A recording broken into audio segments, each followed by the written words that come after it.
Midweek Sport on BBC Radio Shropshire with Mary-Kate Wielden. I can't believe it! And he takes the opportunity with both hands. What a moment! Pandemonium in the away end! Hello and good evening from Park Hall, the venue for European football here in Shropshire tonight. Can TNS turn over a 3-1 first leg deficit to progress in the Champions League qualifiers? Manager Craig Harrison believes so. Historically, we've got a very good record here. Had some fantastic results before and after me. So, you know, it's something the lads are comfortable at home. The pitch plays a little bit different, whether it's dry or whether it's wet. You know, we're dealing with very, very good players. You know, let's not be disillusioned that we're not talking about top level players, but we're talking about the next level down, you know, of really good players that have played at a very good level.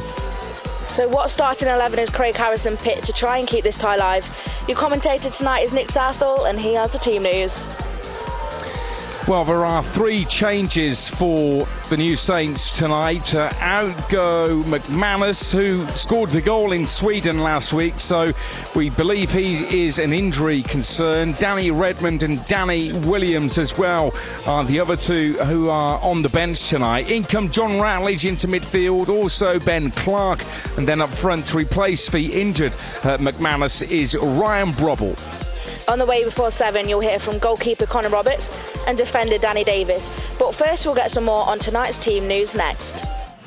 Midweek Sport on BBC Radio Shropshire with Mary-Kate Wielden. Well, good evening from what is now currently a dry Park Hall. I can't promise it's going to stay that way if you are heading down here, though. It's been pretty on and off rain all night. I'm here with your commentator tonight, Nick Southall, and former Shrewsbury Town defender Darren Moss. We're here just bringing you the team news that we've just had that's just come out ahead of tonight's game. And Nick, the big news tonight for TNS is there's no Declan McManus in the starting 11.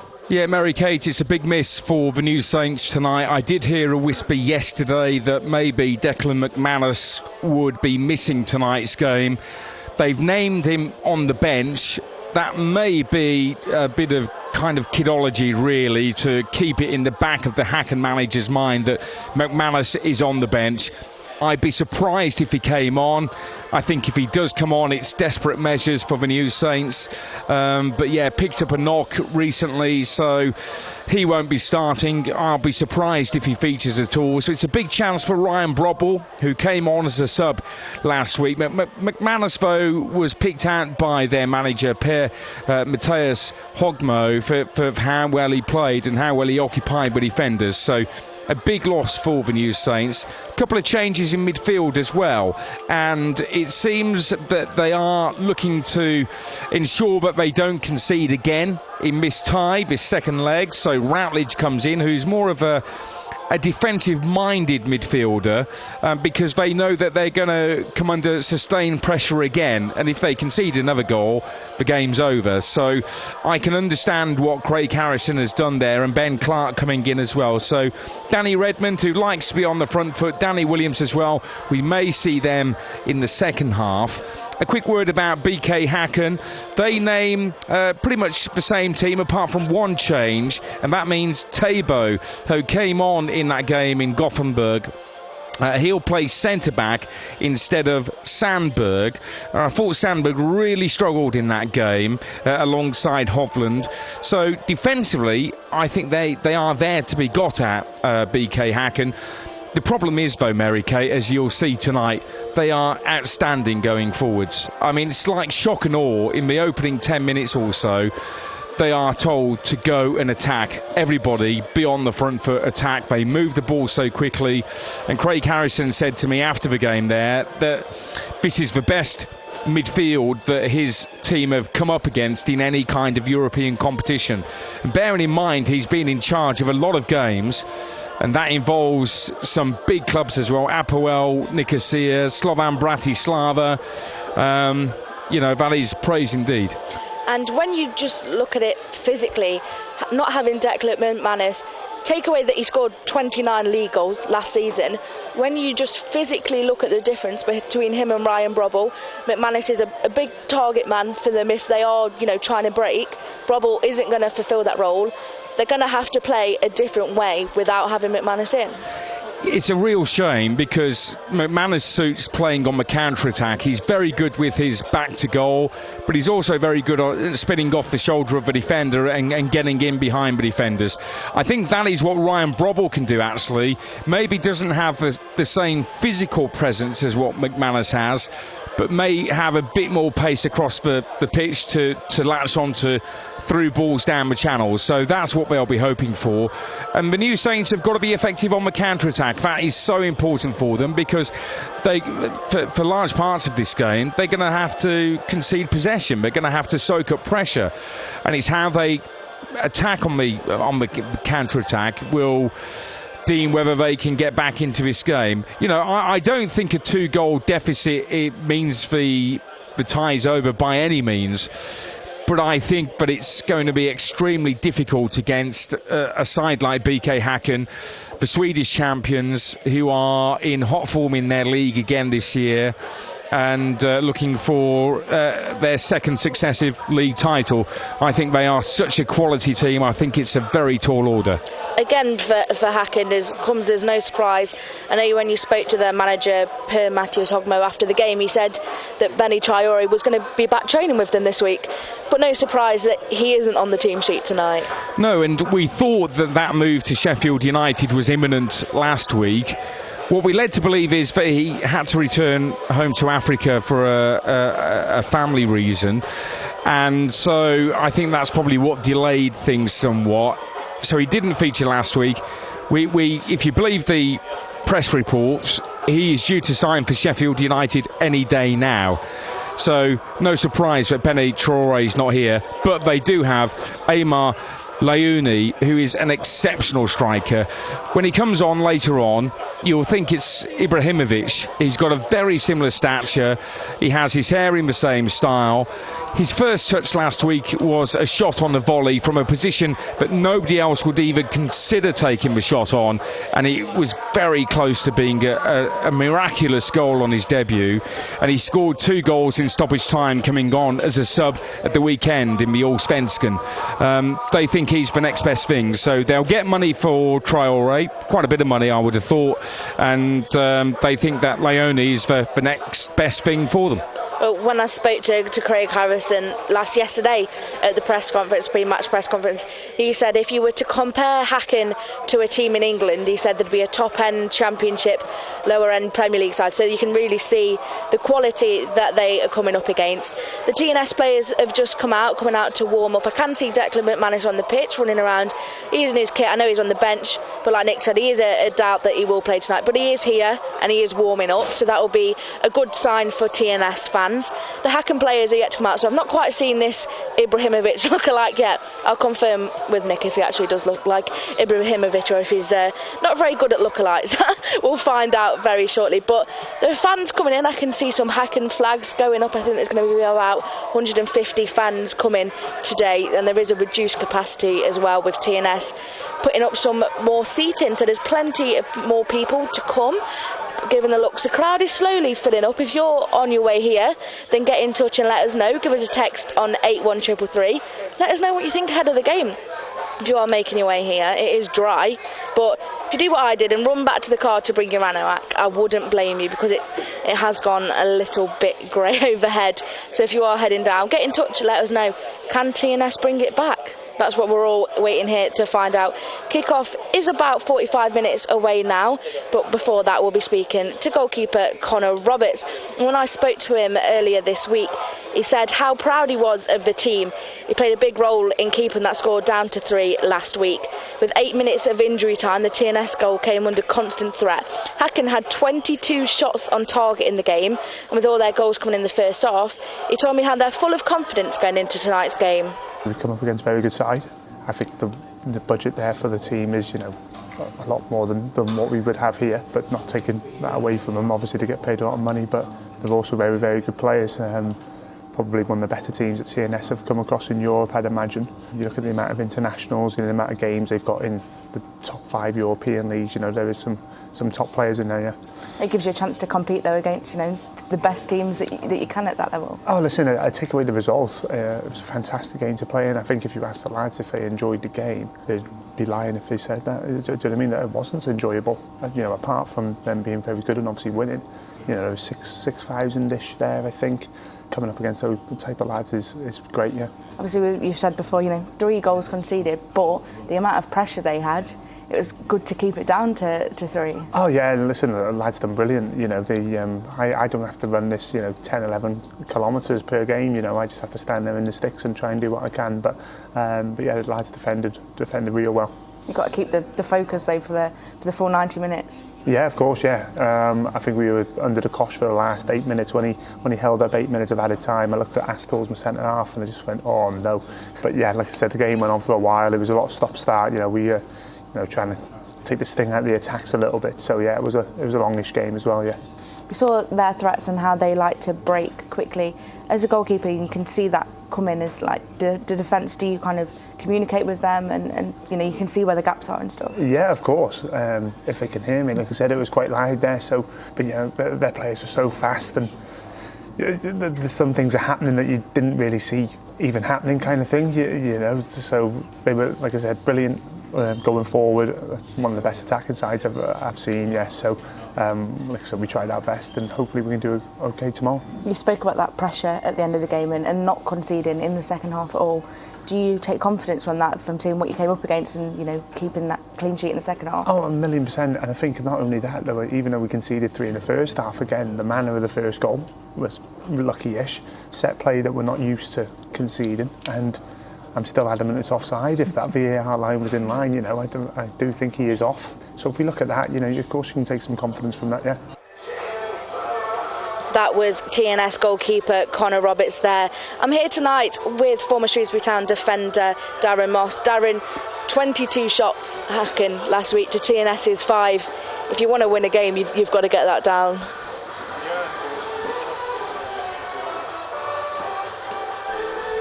Some technical difficulties there. I think we've got Darren now. He is sat next to me. Darren, I think you could hear me say it, but I was saying 22 shots for TNS, for Häcken last week to TNS's 5.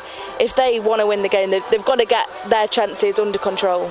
Yeah, definitely. They're going to be limited to chances again tonight, so it's important if they get in them good areas that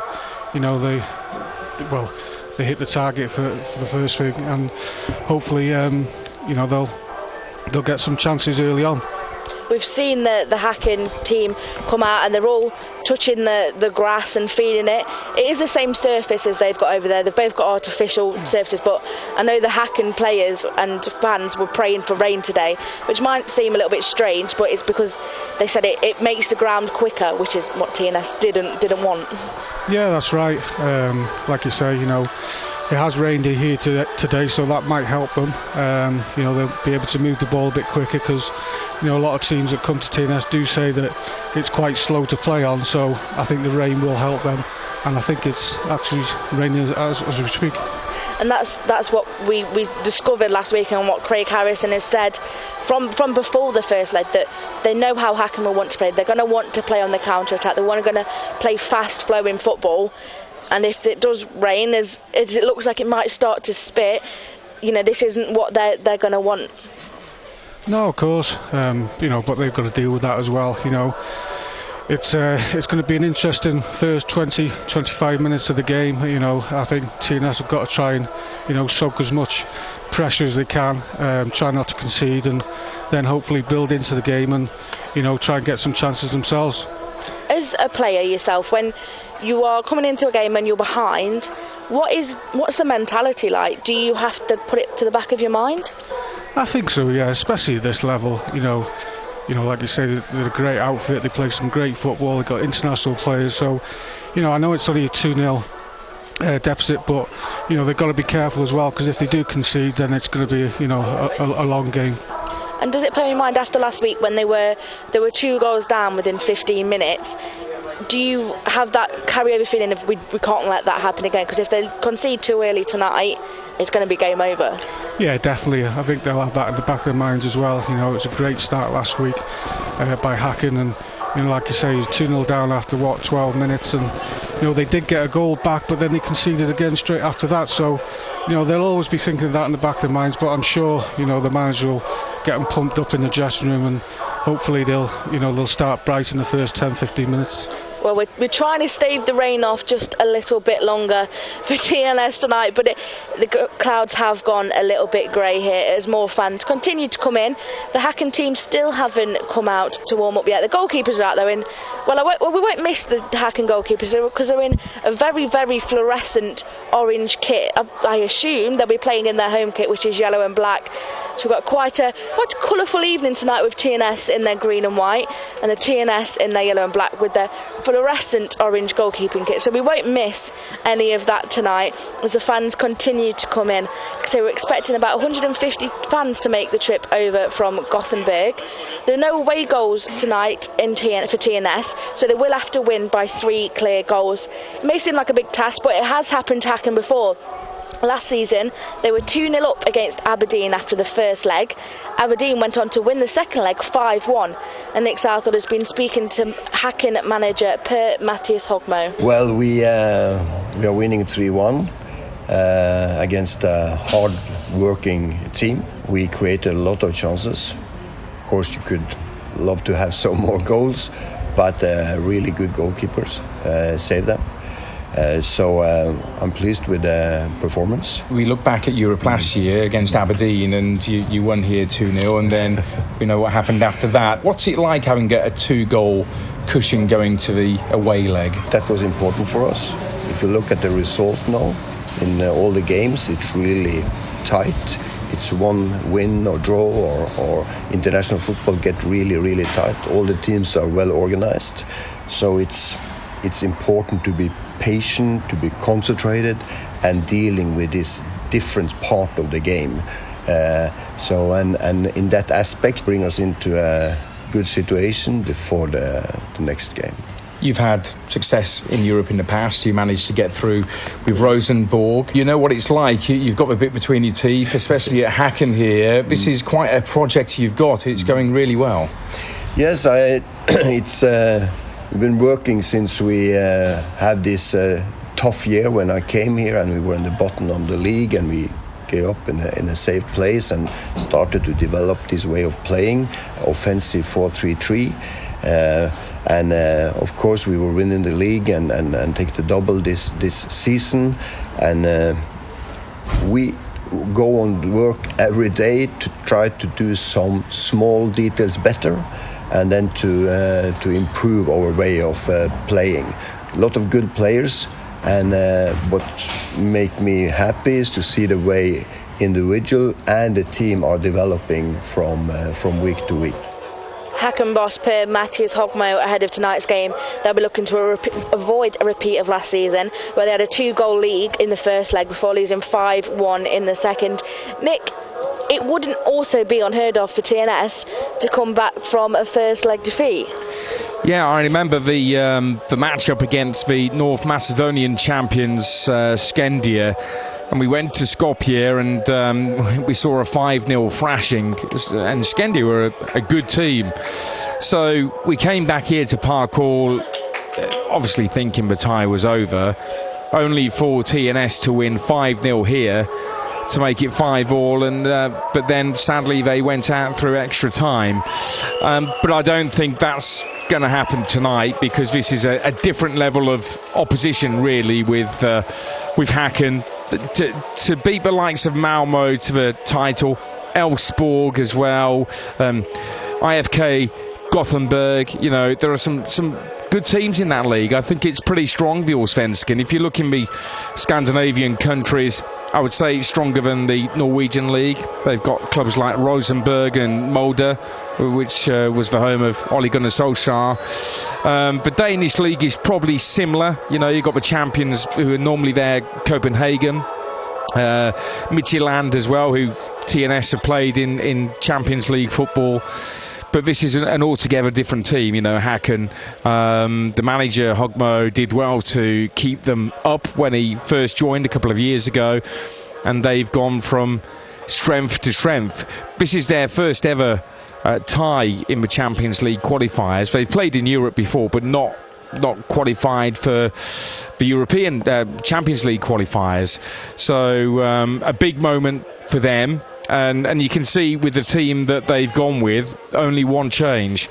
So they don't want any upset. What he'll be hoping for, I'm sure, is scoring a goal early, where they can then make some changes during the second half and bring on a few other players, rest some tired legs from the weekend. They've got another league game coming up this coming Saturday, and then likely, if they win, likely to go on and play the Hungarian champions, Ferencváros in Budapest. So, but you never know. TNS might be able to pull it out the bag. But as Darren quite rightly was saying, they've got to ensure that they don't concede, because if they concede again, it's game over.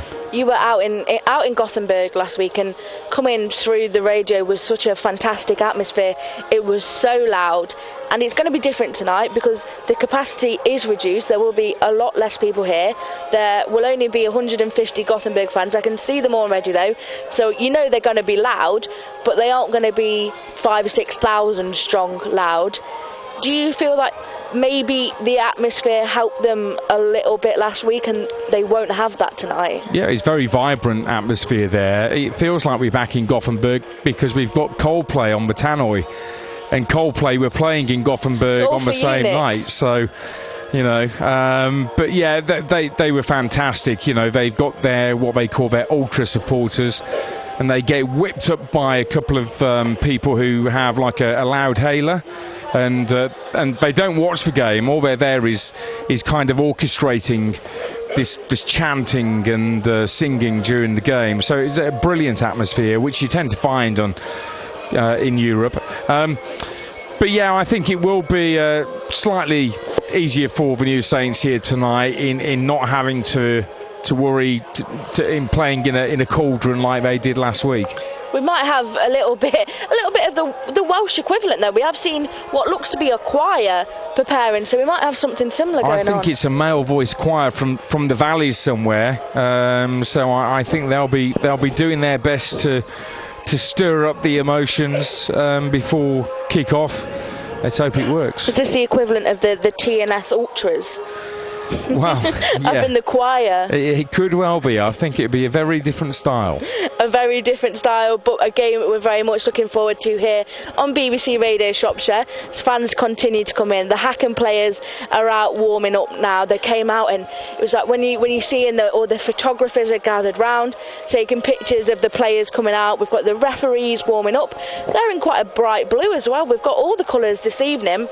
We won't have any kit clashes because everyone's decided to wear bright colours today. We're about 35 minutes now from kick-off, so we've got plenty coming up tonight. We're going to be speaking to defender Danny Davis and of course hearing from TNS manager Craig Harrison. Good evening and welcome to Park Hall, where we're preparing for the Champions League second leg with TNS taking on BK Häcken.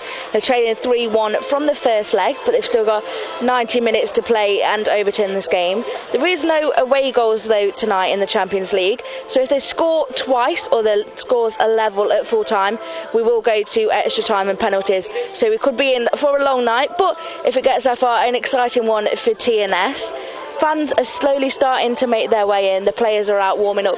We're quite an interesting position here at TNS because they're building the new stand, where they're upgrading the new stand. So we're kind of behind some metal girders where they're building it, and the capacity is reduced because of that. But they are increasing the capacity for future European competitions, and they do hope that it'll be finished kind of towards the start of the season. So exciting times to TNS, building up this new stand for future competitions. And if they do go out tonight, they will go into the Conference League, so still plenty of European football for TNS to play. But it's not all over. We've got 90 minutes still to play. Anything can happen in football, we know that. So make sure you stick with us for that. We're going to be hearing from the manager, Craig Harrison, very shortly. Like I say, TNS have got a big challenge tonight, being 3-1 down from the first leg. And defender Danny Davis told me lessons have been learnt from Sweden last week. Been watching it where we can improve, watch the goals back where we've made mistakes and then where we can look to exploit them.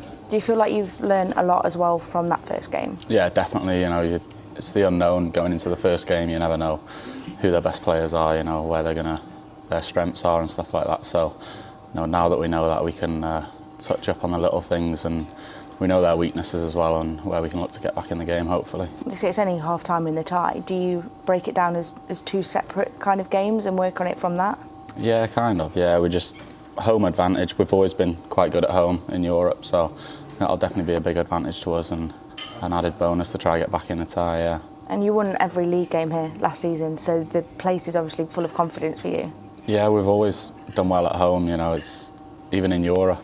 I can't remember if we have lost here. We drew 0-0 last year, and then we've won a couple of games. So yeah, we're very strong at home all the time. And we saw in the first leg that there were chances to score more goals. Do you think you are more likely to take those chances, seeing that we've seen how many goals have been scored here as well?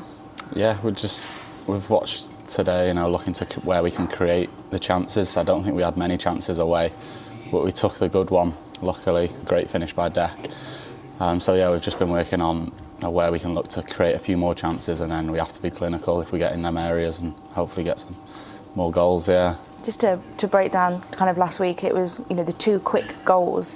Do you think that kind of you learn quickly from how they like to go about their game? They like to be quick, they like to break quickly. Yeah, they were fast out the blocks, to be fair to them, and with the home advantage, and we spoke about not conceding early, and then the way they came out the blocks with the home advantage, it was a massive difference and shook us a little bit, but we done really well to stay in the tie, because once we went 2-0 down early on, it was quite easy to roll over, and it could have been the end of the tie really after the first leg, but I think we done really well to grab a goal back, and then we stayed in the tie and kept it to a minimum. How do you manage the game when you say the plan is don't concede early and then you do? How do you kind of not let your head go, and how do you stay focused then? Yeah, you just have to stay calm and take time out of the game when you can, and try and settle the crowd down when you can, because obviously they get up and about when they score an early goal and then go and score another one. The place was pretty loud, and so you just have to try to be calm on the ball, take time out of the game if you have to, and just try to settle everything down, yeah. And the manager said after the game he thinks their midfield 3 is probably the best you've ever come against in Europe. Do you feel the same when you're playing? Yeah, I'd completely agree with that statement, yeah, definitely. So how do you deal with that back here? Yeah, we've just been working on who picks up who and the rotations and stuff like that, because their rotations in midfield is really hard to pick them up. So we've just worked on that, and hopefully we'll be able to keep them quiet. I think if we keep it tight, I think we'll definitely create a lot more chances here than we did away. So I think if we keep it tight at the back, and we'll create a few more chances and hopefully grab a couple of goals, and we'll put us right back in it, hopefully. That was TNS defender Danny Davis there, looking ahead to tonight's game. Darren, I'm here with Darren Moss, former Shrewsbury Town defender. Darren, as a defender yourself, when you see the quality that they are coming up against tonight, how do you deal with that? Good question. I know what I've done back in the day, but I don't think you can do that these days. So, no, like I say, they are top quality players. So, it's up to the TNS defenders to try and double up, or get tight, but I'm sure they'll be given instructions in the dressing room from the manager, so hopefully they'll defend a bit better than they did the first 10-15 minutes. Playing a game over 2 legs as well, there's as much footage as you can watch of a game, but actually playing the game, do you learn more actually being in it? Yeah, definitely. You can watch all kinds of football, but I think when you're in that game situation, you played against this team, you'll know what you're up against, what play you're playing against, so it definitely helps. So hopefully they'll be fresh in their minds, so hopefully they'll know what they're going to come up against. And just sat here looking out at the pitch and watching the teams warm up, you can see a physical difference as well between the two sides. The Häcken players just look that much taller than the TNS players, and that much bigger than them. Yeah, I was just thinking that myself. Obviously I watched the game on the TV. It's totally different when you're live, and they do look a lot physical, a lot stronger. But hopefully TNS will deal with that. We were talking about this a little bit earlier as well, and about when you come up against teams in European football, they are, and I mean this with no disrespect, very different to the teams that TNS play in, week out in the Welsh leagues. Yeah, and that can be difficult. Like you say, this team's got full of internationals where, TNS are, in a small league. I think there's only 12 teams in the league, and, they play each other 3 or 4 times during the season. But this is, a massive step up in class. So, it's going to be difficult. But like I said before, it's important to start well. How do you replicate that in training when you're coming up against a side that are physically a lot bigger than you and play consistently at a higher level? Yeah, very difficult. You can do all the training in the world, but when it comes to match day and you're playing against top quality players and internationals, it is very difficult. But I'm sure they've got a game plan. I'm sure they've worked on different things this week, so hopefully they'll be a bit more prepared than they were last week. Well, Nick Southall is also here with me tonight. He's your commentator tonight alongside Darren Moss. Nick, you were there last week. What did you see from Häcken that TNS could potentially exploit? Well, I think that they are so attacking minded that that's where they could hit them on the counter-attack. But looking at the starting 11 and the changes that Craig Harrison's made, I think that he just wants to sit in and ensure that they don't concede any goals in the first half. I think they want to stay in this tie for as long as they can. So to do that, they've got to make sure that they don't concede, and then take the game to Häcken a bit later on. We saw after the opening 12 minutes when they went 2-0 down away in Gothenburg. In that opening 12 minutes, they were under the cosh for most of that time, and it was wave after wave of attack. In particular, on this right-hand side, they were using Ibrahim Sadiq, who's got lightning pace and just ghosting past the defenders. So I think, first of all, they won't be surprised by how quick and how attacking they will be, Häcken, in the opening 10 minutes or so. But they've just got to keep this tie alive for as long as they can. The weakness is defence. I think the goalkeeper, with the way they play, is left exposed quite a bit more than you would expect when you watch English football. I think at times tonight you'll think they're playing a bit of a risky game here. They're playing a very kind of high line. And I think that's where the New Saints could hurt them. And that's where the pace of Ryan Brobble could come in. They haven't got the man that can hold on to the ball like Declan McManus up front. Good to see that he is warming up. So, although not fully fit, there may be a chance of seeing him a bit later on.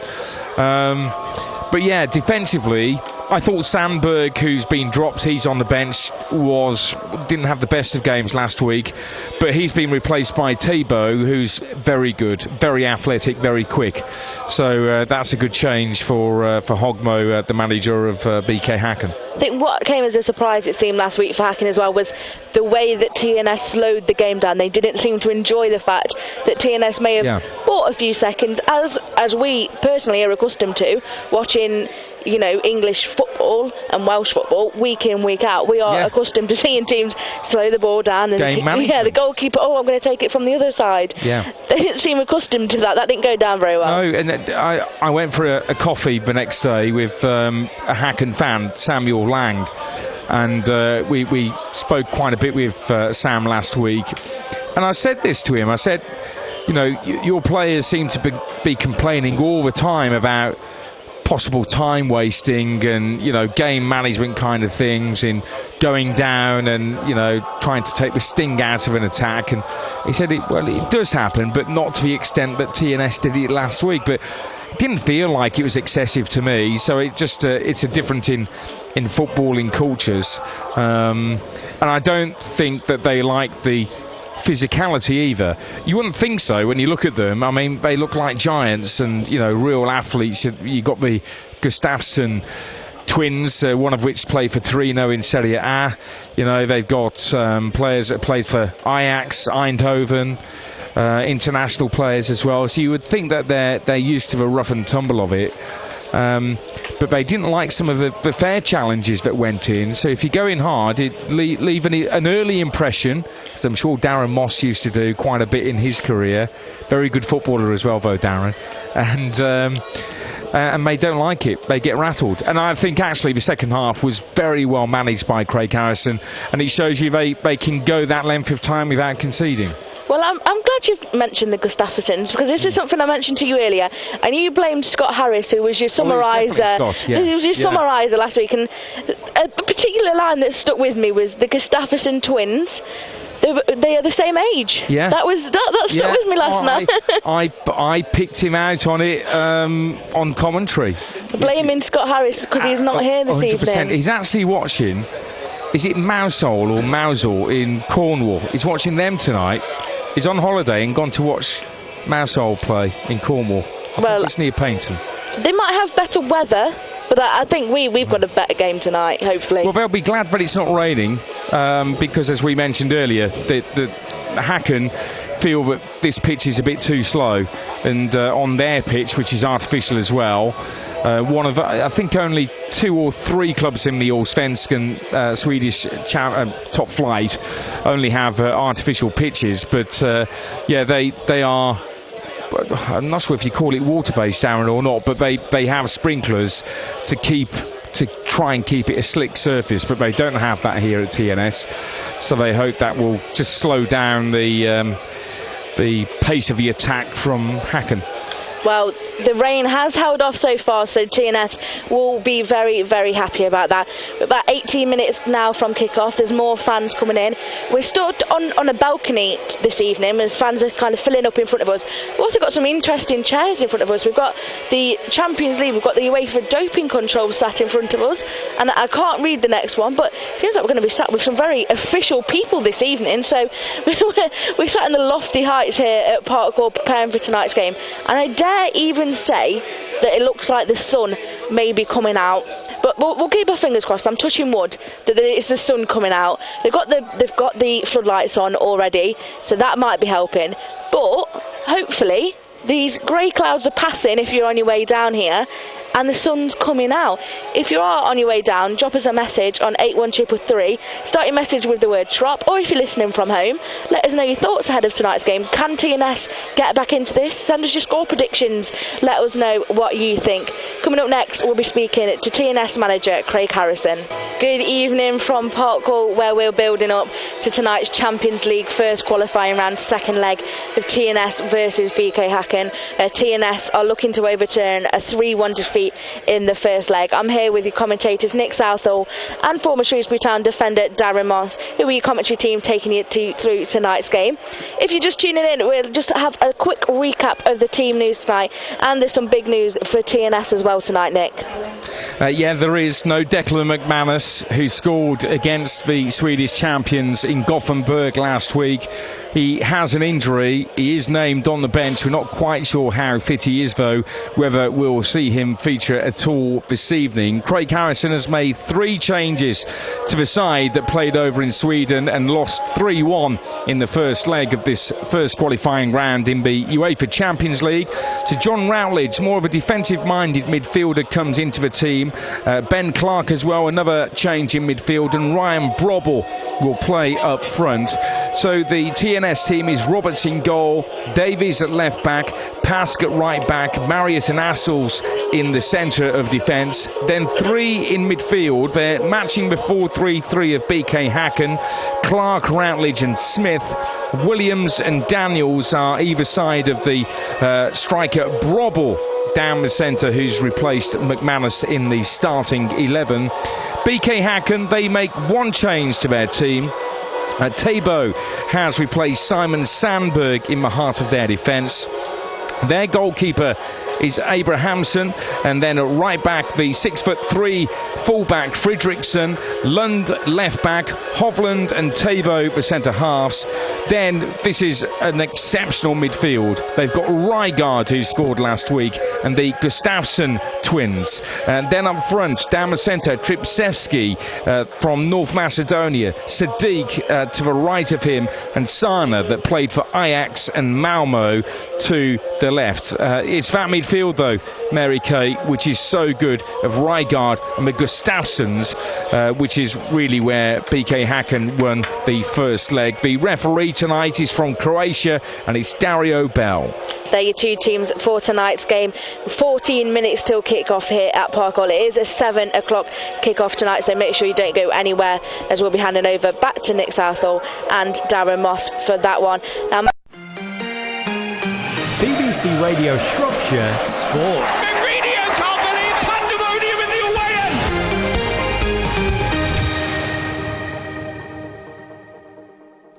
It's BBC Radio Shropshire Sports. I'm Michaela Wild, and we'll get back to our commentary team very, very soon ahead of match kickoff at 7 o'clock. Brilliant tune. Love that bit of Waffle House here on BBC Radio Shropshire. And if you're feeling like you want some musical motivation, maybe feeling a bit anxious ahead of the sport, well, we've got some more tunes to play for you very, very soon on the show. Now, talking football, of course, manager Craig Harrison says they can't afford another slow start against Häcken. The Swedish champions were 2-0 within 15 minutes of the first leg. I make sure we score the first goal, whether that's in the first minute or the last minute, and then go from there. Really, that's the important bit. It's not we haven't got to go out gun ho and score in the first minute. I think we score a goal in the last minute. And we're asking a question still. We can't go out there and then all of a sudden be 2, 3, 4 down. Look, that could happen anyway. We don't plan it like that. We didn't plan last week to be 2 down in 12 minutes. Far from it. But obviously the quality of the team and the quality of the players. Then sometimes there's that little thing that people forget. You can put all your plans in place, but there's opposition you're playing against and some very, very good players. You said before the game that you just wanted to be in it when it came to the home leg. And obviously that goal from Declan McManus, you are well in it, especially coming here where you have been so good. Yeah, and that's the strange bit about it. As much as I think it felt a lot more uncomfortable on the night, I've watched the game back a couple of times, and yes, Connor's made a few great saves, and we've had blocks, etc., but I think you always feel 10 times worse when you're on the side, and we're really struggling to get out of our own half in some stages, but it was always going to be like that. I think anyone who doesn't know football, or is ignorant or deluded, then they'll understand that it was always going to be a really, really tough game. You look at the strengths that they've got, and players and playing the centre midfield that have played for Torino and Serie A, Feyenoord, Ajax, Norway, Sweden. Yes, we're not talking about these huge European leagues, Spain, Premier League, Italy. Well, we are in Gustafsson, played in Serie A. So we are talking about not just good players. We're talking about international players, not elite level, but the one below elite level, and probably the equivalent to the top end of the Championship, bottom end of the Premier League in England. The way obviously it's a very tough draw, but you've got the home leg, and we know how good you are here. Won every league game here. It must be just a bit of a boost to the players as well, knowing that confidence that they have being here. Yeah, look, it's not an easy place to come. We historically, overall, we've got a very good record here. I've had some fantastic results before and after me. So it's something the lads are comfortable at home. The pitch plays a little bit different, whether it's dry or whether it's wet. So there's obviously no sprinklers here. So we're relying on Mother Nature to hopefully be dry in the pitch, be sticky and slow, so they can't pass it around as quick as what they did. Like you said, we're dealing with very, very good players, and let's not be disillusioned that we're not talking about top level players, but we're talking about the next level down, of really good players that have played at a very good level. That was the TNS manager, Craig Harrison. Sorry, we seem to have had some gremlins in the system. Hopefully you're back with us now here at Park Hall as the players start to come out. Some of the substitutes are just coming out. We've now only got 7 minutes till kick-off here. So we'll just have a quick word with Darren Moss, who is your summariser for tonight's game. Just finally, Darren, the players are going to be under the tunnel beneath us. The stadium's filling up. We've got the photographers out. What are your last words now as a player? If you're in that tunnel, what are your last thoughts and your last feelings before you go out? Well, as a player, go and enjoy it. But like I said before, the first 10-15 minutes, try and get into the game. Slow the game down, as I say. We'll make it difficult for them. They're going to come out attacking, all guns blazing. So it's up to TNS to, try and keep them quiet early on, especially. Slow the game down and then build into the game. Well, let's just finally then, we've got 5 minutes, just over 5 minutes till kick-off now. We've just heard a whistle blow. I imagine that's the referee getting all the players ready to come out. So Darren, can I push you for a prediction for tonight's game? Well, 2-0 to TNS, but no, like I say, if they can get to half-time, not conceding, and then obviously get them in at half-time, and second half will be a different approach to the game maybe, but they've got to keep it tight. Hopefully they'll get chances, and if they do get them chances, they've got to put them away, because they're not going to get too many chances tonight, I know that for sure. They're the thoughts of your commentators tonight, Darren Moss. The players are just coming out now. Coming up next, we've got commentary of TNS versus BK Häcken with your commentators Darren Moss and Nick Southall. BBC Radio Shropshire Sports. The radio can't believe pandemonium in the away end.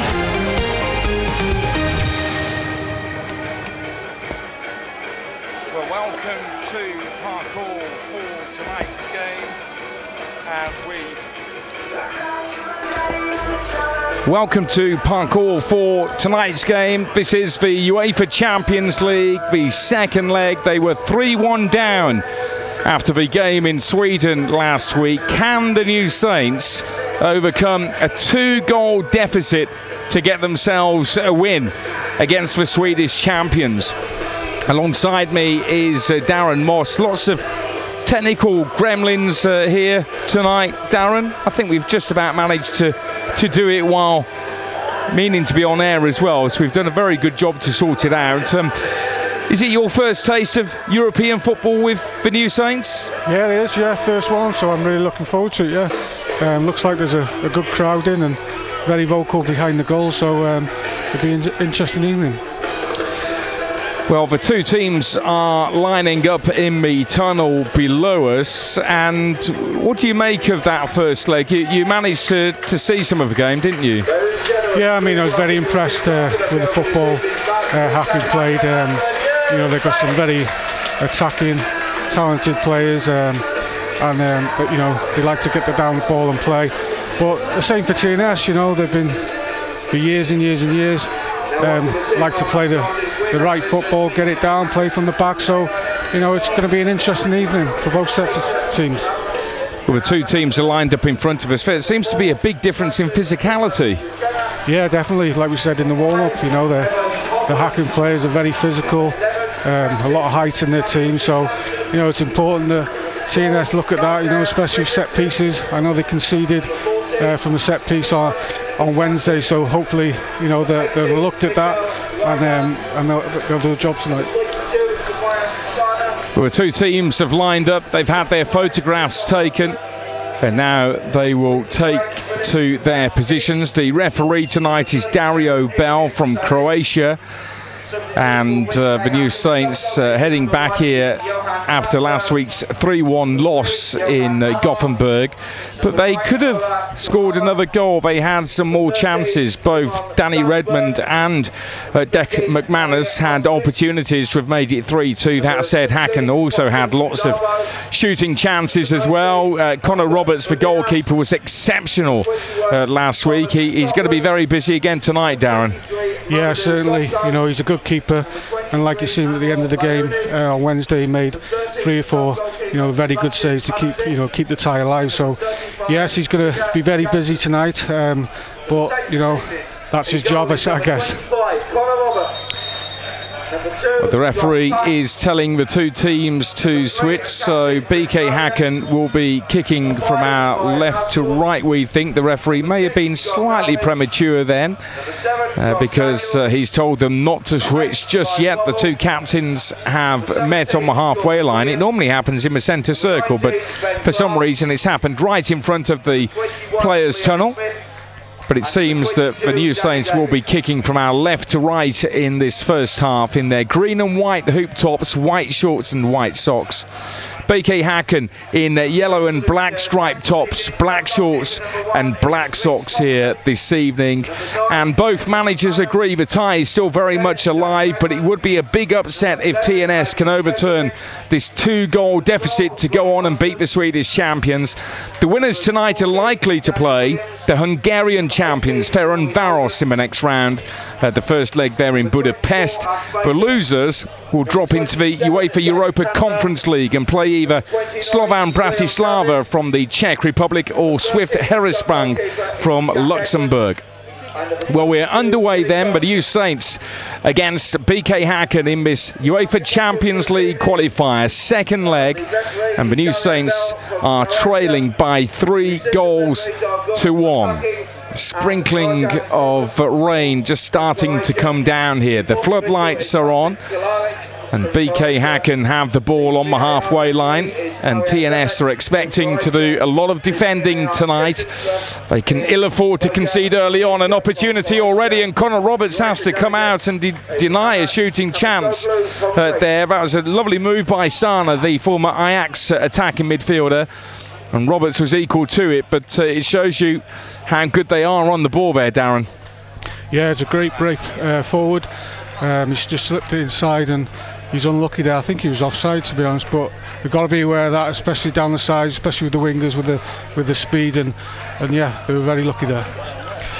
Well, Häcken switched the ball from right to left. The two centre halves teaming up here. Here's Hovland, who scored the third goal. He went to VAR, that goal, because TNS thought there was a hint of offside from a free kick, but it was given. We do have VAR here this evening as well, if required. The away goal rule doesn't count, so that's probably better news for the New Saints, seeming they only scored one last week, but they're without their main striker, Dec McManus, who scored in Sweden. He's injured, but he is on the bench. Here comes Sadiq down the right, and they'll get a goal kick here, the New Saints. So Sadiq, who was his electrifying pace last week, he was absolutely outstanding, and in the opening 10 minutes scored a goal, created other goals. He is a very exciting talent. Goal kick then for TNS, who will be kicking from our left to right here. The BK Häcken fans are behind the goal that TNS are attacking in this first half. It's Williams who chests it back to his right back, Pask. And now Häcken have the ball in their defence. So the New Saints making 3 changes. In come Routledge, Brobble and Clark. Out go McManus, Redmond and Williams. We'll recap the two teams for you in a second. 2 minutes gone in this game, and no goals on the night here so far here in Oswestry. Lots of grey clouds just drifting on by. Quite a humid evening here as well. Good challenge in that midfield by Daniels. And now Brobble drops back into the midfield. The New Saints, with John Routledge coming in, certainly have one eye on trying to keep Häcken as quiet as they can early on. So the TNS team is Roberts in goal, a defence of Pask, Astles, Davies and Marriott. 3 in midfield, Clark, Routledge and Smith. Then up front, Brobble down the centre, Daniels to his right and Williams to his left. Häcken have Abrahamsson in goal, Ben in defence, Fredriksson, Tabo, Hovland and Lund.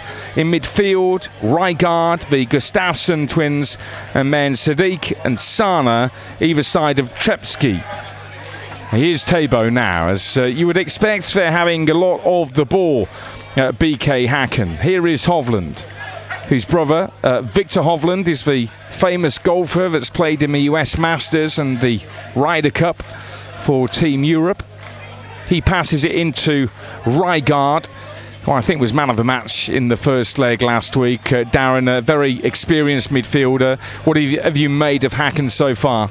Yeah, they've started very bright, very comfortable in possession, and they've had a couple of chances, but it's important when TNS do win the ball back that they try and keep the ball, because there was an area there where they've won the tackle in midfield, but then it's gone straight back to the goalkeeper and he's gone long. So it is tight at the moment, but they've got to keep it as tight as they can for as long as they can.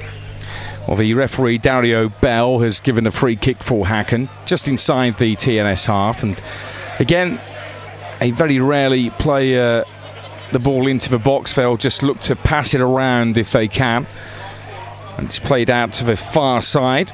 5 minutes gone, no goals. Back to Tabo again, who's replaced Simon Sandberg in this starting 11. 0-0 though so far on the night. 3-1 TNS trail overall. Throw for the New Saints, pretty much level with their penalty area, to be taken by Pask, who had a very good game last week. The second half, the New Saints looked very strong indeed and didn't concede.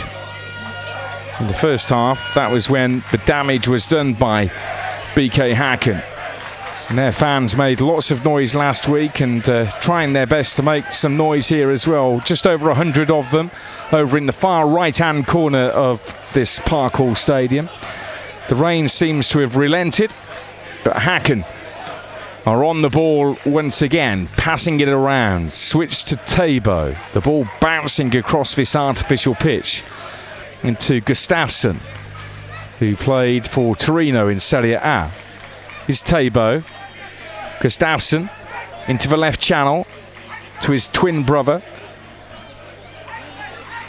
And now they switch it out to his left-hand side. Lund spots the run of Sana, but Pask is equal to the task, spotted the run and allows the ball to go out of play for a goal kick to the New Saints of Oswestry. 7 minutes gone, no goals so far. What have you made of TNS and their defensive shape, Darren? Yeah, obviously they're sitting in, they're letting Häcken have possession, but they've not really hit only the first chance in the first couple of minutes, but I think they're settling into the game a bit better now, slowing the game down, and hopefully a little bit more to come. Well, Roberts takes the goal kick down the right channel, headed on by Brobel.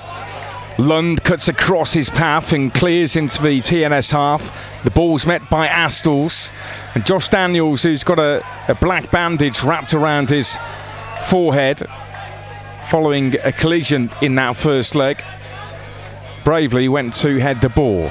And they'll try and keep Häcken squeezed inside the corner here as the TNS go hunting for a goal. The referee gives a free kick though against Brobel, and Häcken have it in their left back position.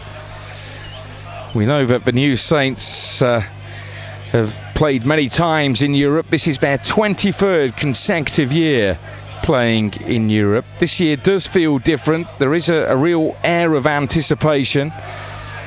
They'll be disappointed though with the scoreline last week, but Darren, when you're playing a team this good who pipped the likes of Malmo and Elfsborg to the Allsvenskan, the Swedish Premier League, then you're up against very good players. Yeah, of course. 3-1 last week really sounds like a very good result. But like I say, they've got some world-class players, internationals. You just in the opening 10-15 minutes, they're very comfortable in possession. They move the ball quickly, and it's difficult for TNS. But like they've just won the ball back, but they give it away again. It's important to try and keep the ball when they win possession. 8 minutes gone, and now TNS are attacking down the left. Here is the run of Williams. He's got room with Leo Smith in that midfield. Now Routledge out to the left-hand side to Daniels, crosses the ball deep, and they appeal for handball, but it's not given, and Lund brings it clear. And Williams heading it against the left back, and now here they break with pace through the midfield. Here's Sadiq, and overhits his ball, does he? No, he picks out Lund. It's excellent on the left edge, goes for goal, and it's just into the side netting and ricochets around the back of the goal. It's 0-0 so far as we approach 10 minutes gone here. Live on BBC Radio Shropshire, on the BBC Sport website as well. But the New Saints still have a 2-goal deficit to overturn following that first leg. And just going back to that handball incident, Darren, what did you make of it? Well, I've seen them given, but no, that was a good break by TNS. And they've won possession there. They've attacked down the left-hand side, crossed into the box, and it's one of them. I mean, the defender's not really looking, and the ball's, ricocheted off his hand. But I would like to see that back again. But it was a good attack again by Häcken. It looked offside, to be honest. I think Craig Allison was moaning at the linesman there, but no, they've got away with that one. At the voice there of the former Wales under-21 international, Shrewsbury defender as well, Darren Moss, part of our commentary team tonight. Nick Southall and Mary-Kate Wielden here as well for the second leg of the first qualifying round of the UEFA Champions League. And the New Saints are on the front foot. They're attacking down the left, but the ball's gone out of play. Daniels had done well to get himself into the channel past 6'3" fullback Friedrichsen. You don't see many 6'3" fullbacks in the EFL, Darren. What's your height? 5'11". It's quite unusual, isn't it, for somebody that big to play that position? It is, yeah, but he looks very mobile and very athletic, to be fair. He's up and down, but he looks more like a centre-half for me, but yeah. Well, the New Saints win the ball in their midfield. They made a much better start than they did last week. By this stage, they're approaching 12 minutes gone. They were already 2-0 down in that first leg, so it's been a much better start for them. It's raining quite heavily here in Oswestry now, as Häcken have the ball just behind the halfway line. Hovland swings it out looking for the run of Lund, but it skids past him on this slick surface. There have been some talk from the Häcken camp that this pitch is quite slow, because they have a sprinkler system back in Gothenburg on their home pitch, which they use both before and at half time, and make it very wet to make the ball. Does it just make the ball travel cleaner, better, Darren? Yeah, I'd say so. It's the first time I've heard that before, but I understand when it is wet, the ball moves a bit quicker, which will probably suit them more than TNS, but yeah, we'll see. A free kick here, and Williams has gone down injured. That's Jordan Williams. He's applied the cross for Dec McManus's headed goal last week. They got themselves back to 2-1, TNS did, but then conceded soon after that third goal. But then the second half defended very well. The furthest that Häcken have gone in Europe was back in 2007 in the UEFA Cup. They managed to reach the first round but lost 8-1 on aggregate to Spartak Moscow. But this is a very different BK Häcken team, managed by Pierre Mathias Hogmo, who has had great success with Norway as an international manager. Managed to get Rosenborg into the UEFA Champions League as well back in 2005 when they were in the same group as Arsenal, Panathinaikos, PSV Eindhoven. Finished bottom of that group, but it was seen as a great success to get a Norwegian team that far. And a goal kick here for the New Saints. We've had 13 minutes gone. No goals so far, and as Craig Harrison watches on the edge of the technical area on the far side, Darren, he'll be very pleased with how his team's got on so far. Yeah, certainly. I think they've defended really well. They've got players behind the ball making it very difficult, and that was a great defending there by Dan Davis, who's left one with on with the attacking Sadiq, but he defended really well, got his tackle in and got a goal kick. Well, here's Tabo out to Hovland, the centre halves. Hovland plays it quickly into the feet of Sana. And they keep it in play in a very tight area just over the halfway line in front of our commentary position here at Parkour. It's been stolen off them though by the New Saints, who seem to be playing with real confidence about them. The ball is passed back to Roberts, and it bobbled before him, but he did well to kick that clear. Clark being urged on by the home supporters to put pressure on the defender, but Häcken managed to switch the ball back out to the right-hand side. 40 yards away from goal. And again, back to the centre half, Hovland. How are they playing here, Darren? What kind of system are they? Is it basically patience as they deal with a cross here and it goes out for a corner? Not frightened to get the two centre halves involved, are they? No, I mean the two centre halves coming out of defence with the ball and travelling. Both got good range of passing, and they're looking to try and slip these wingers in. And that was a great cross in the box there. Again, good defending. Corner to Häcken. So a corner here for BK Häcken, the Swedish champions, as the rain continues to fall. And it's an in-swinging caller from Rygaard, headed away by Brobel. And the New Saints had room there had they been able to get past Tabo to attack from a very defensive position that they found themselves in. Here's Lund, crosses again, pass, controls it well, but his clearance is sloppy and gives the ball back to Häcken. And it will be a throw to the visitors, but I did mention about Häcken being very much on the front foot, Darren. It just seems to me, the untrained eye, that they do leave themselves vulnerable to the counter-attack.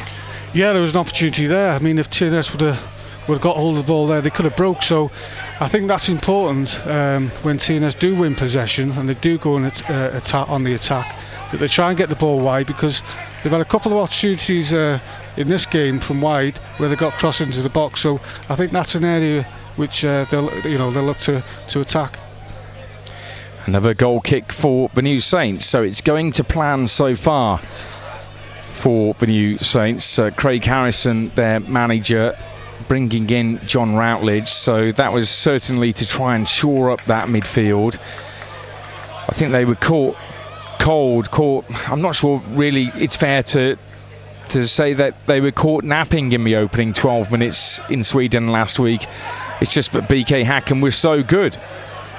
But since then, TNS have been very much in this game, and this tie still very much alive. Just a 2-goal deficit between the two. And TNS, if they can get a goal first here tonight, would then fancy their chances to go on with the momentum swinging back in behind them. They have the ball on this right-hand side as Williams cuts into a central position. He may have overhit this ball, but no, it's headed into the near post and cleared.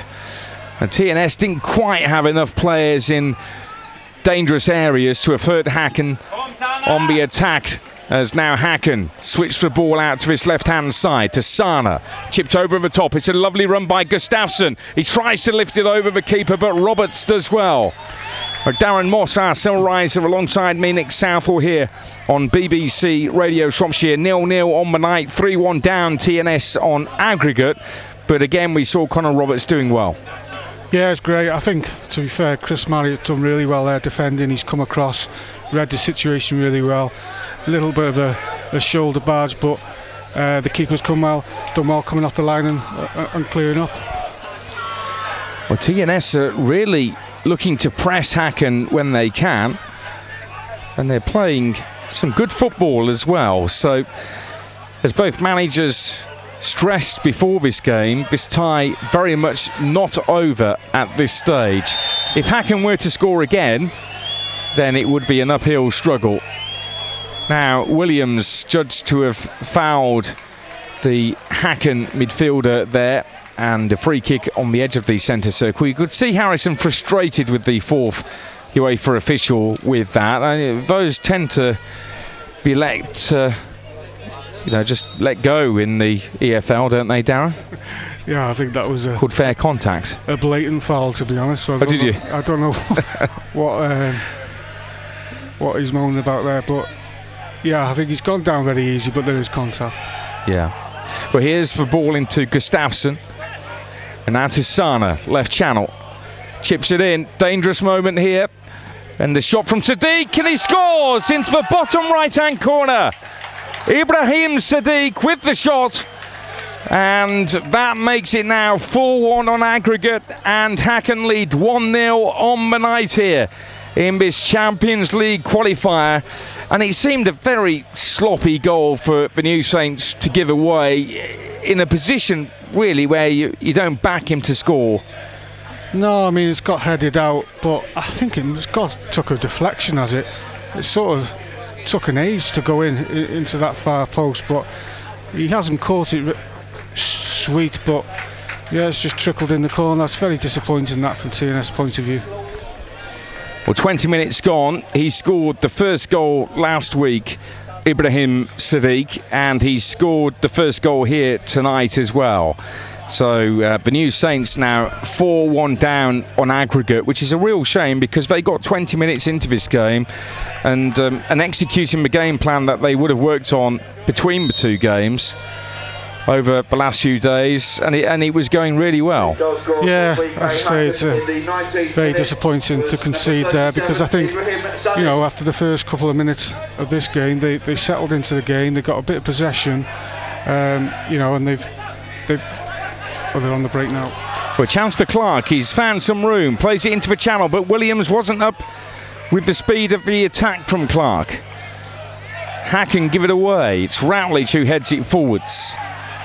And now TNS give it away through Leo Smith, and then they try and catch Roberts off his line. Ambitious, but Roberts backtracked well and now kicks it out to the stalwart, the vastly experienced defender Chris Marius, who plays it from left to right across the defence. The sun's coming out, it's still raining, so I'm sure there'll be a rainbow somewhere.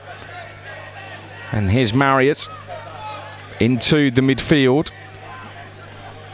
with Davies. And Marriott again down the line, chested back by Brobble, who's decided to drop back into that midfield. Here's Marius again, 21 minutes gone. The New Saints 1-0 down on the night, 4-1 down overall, and this is the second leg of this tie against the Swedish champions. Häcken, one of 4 teams based in Gothenburg, winning their top division, the Allsvenskan, last year, and they are second at the moment in their league, just 1 point behind Elfsborg, and Malmo, who are regulars in Europe, are third. But this Häcken team really been revitalised by Hogmo, the manager, and you would not put it past them from progressing even further in the Champions League qualifiers with the style of football that they play. Very talented squad that they've assembled. No Benny Traore, who's expected to join Sheffield United in the next day or so.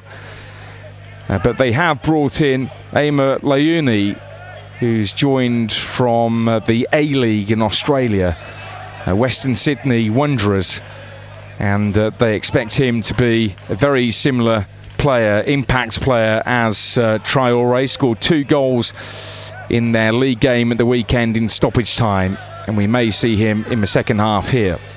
The New Saints pinned back inside their own half as we head to the 23rd minute, and they're just struggling to find time on the ball now, and really having to adjust to plan B. Do you think the plan will change much, Darren, knowing that they've got to score 3 goals? Do they still try and take it as deep as they can and then try and score 3 goals in the last 20-25 minutes? Yeah, I think so. I think the next 20 minutes vital now. They don't concede again and try and get the players in at half time, and he's got to change things at half time at stage like this, to have any joy in the tie, to be honest. Here's Sana in the sunlight now into Gustafsson, passes it out to his twin brother Sam, and now back to Tabo on the halfway line. The possession stats would make very interesting reading, as they did in the first leg of this match. Fredriksson back to Tabo again. Haven't had it all their own way though in this leg so far, Häcken, but with that commanding lead they can afford just to take their time and be patient. Gustafsson plays it out to Sadiq on the right edge, gets past his man, lovely skills by him, shoots again, saved by Roberts, And he's so quick to get the ball released from foot to foot that before you know it, the defender is having to run backwards to try and catch up with him. Yeah, he's very lively. You know, he can go either side, right or left. He's quick, and you know, it looks like he's got an eye for goal. So he is one I've been very impressed with, especially the first 20 minutes. Now they have it in their midfield once more, and TNS camped inside their own half, trying to prevent another goal here for BK Häcken. The ball's played down the line, appeal for an offside, it's given. Lund just drifting offside there, and a free kick for TNS near the dead ball line. Craig Harrison shouting out some instructions to his team. At the 23rd consecutive year in Europe for the New Saints. The furthest they got in Europe was back in 2010 when they lost in the Europa League playoffs against CSKA Sofia from Bulgaria, and they could well have won that as well. And that's their ambition, Darren Moss, to get into the group stages of a European competition. But the good thing about how it works in the qualifiers is that even if they get knocked out tonight, which is likely, they don't go out of Europe. They drop into the UEFA Europa Conference League, into the second qualifying round there. So there always is another chance for them. But the further you progress in the Champions League qualifiers means the further you could end up going into the Conference League. So, yeah, that's their ambition. The likes of Dundalk have done it in the past from Ireland, and that's who they're looking to emulate. You need the luck of a draw, though. Free kick for TNS, just over the halfway line, played out to the left wing as they make a run with Davies. And it's going to be a corner. The Häcken man thought that it was going to be a goal kick, and it's riled the Häcken supporters, who've been out enjoying the public houses of Oswestry this afternoon. I had to drop one of them off in the town centre. They were having a great time. But a corner now for TNS. The referee just having a quick word there with one of the players. It's swung in by Marriott, headed clear, comes down to Leo Smith. He's a very talented player for Craig Harrison's team. They're squeezed back to the halfway line, and under pressure now as Brobble passes it back to his keeper Connor Roberts. They've got all sorts of weather here this evening, rain and sunshine. Well, Brobble went for a 50-50 challenge and caught a bit of Gustafsson there as well. So Sam Gustafsson is injured and Brobble is down injured as well, but it was a fair 50-50 challenge, but both receiving some treatment. Yeah, both looking a bit of pain there. Very heavy challenge, like you say, 50-50. They both gone for the ball, but they both come out looking well. The Häcken player's getting back on his feet now, but is it Ryan Brobble? Looks like he's struggling a little bit. Yeah, well, Brobble came into the team to replace Deck McManus, who is out injured. Gustafsson is built, well, he's very strong, shall we say. Very athletic, tall, muscular, and not the kind of player that you want to be going in to a 50-50 with. But both were just slightly off balance, and Brobble getting the wrong end of that, but seems to be okay, and he can put pressure on the foot, so he'll continue. As the New Saints have to find a way of getting back into this tie. A lot of people around us here in the press area, all packed in like sardines, watching on. Good atmosphere generated from both the home and away supporters. Half an hour gone in this second leg. 1-0 on the night for BK Häcken. Ryan Astles switches the ball out to the left-hand side to Daniels. Now here's Davies, 30 yards away from goal, still on the left, looking for options. Has Josh Daniels, the former Shrewsbury utility man, who's a big signing for the New Saints when he left Shrewsbury Town. Astles heads it looking for Ben Clark in the centre circle. Couldn't find him though. And now the Wasps, as they're known, PK Häcken, because they play in yellow and black, and have a nasty sting as well when they attack. Now switch the ball to their right hand side to Fredriksson. Back to Tabo. And now Hovland on the halfway line. They're in no rush here. Pierre-Matthias Hogmo's team. As Hovland plays it into the feet of Gustafsson. And they're gradually just gaining territory. It's pouring down with rain here. And now they make a move with Rygaard, who's been quieter than he was in the first leg. Looked for the overlap with Fredriksson, and he couldn't get the ball past Routledge there, who may just have tweaked his groin. His foot went awkwardly there, and as he tried to turn quickly, it's one of those instances where you could just cause yourself a problem, but it seems to be okay at the moment. Here's Hovland again venturing forwards, almost playing like a midfielder now, the centre half, as they really, like a vice, press TNS back towards their own penalty area. Sana, they're finding so much space still, even with the new Saints players getting in behind the ball. The movement off the ball is tremendous. Sana again to Hovland.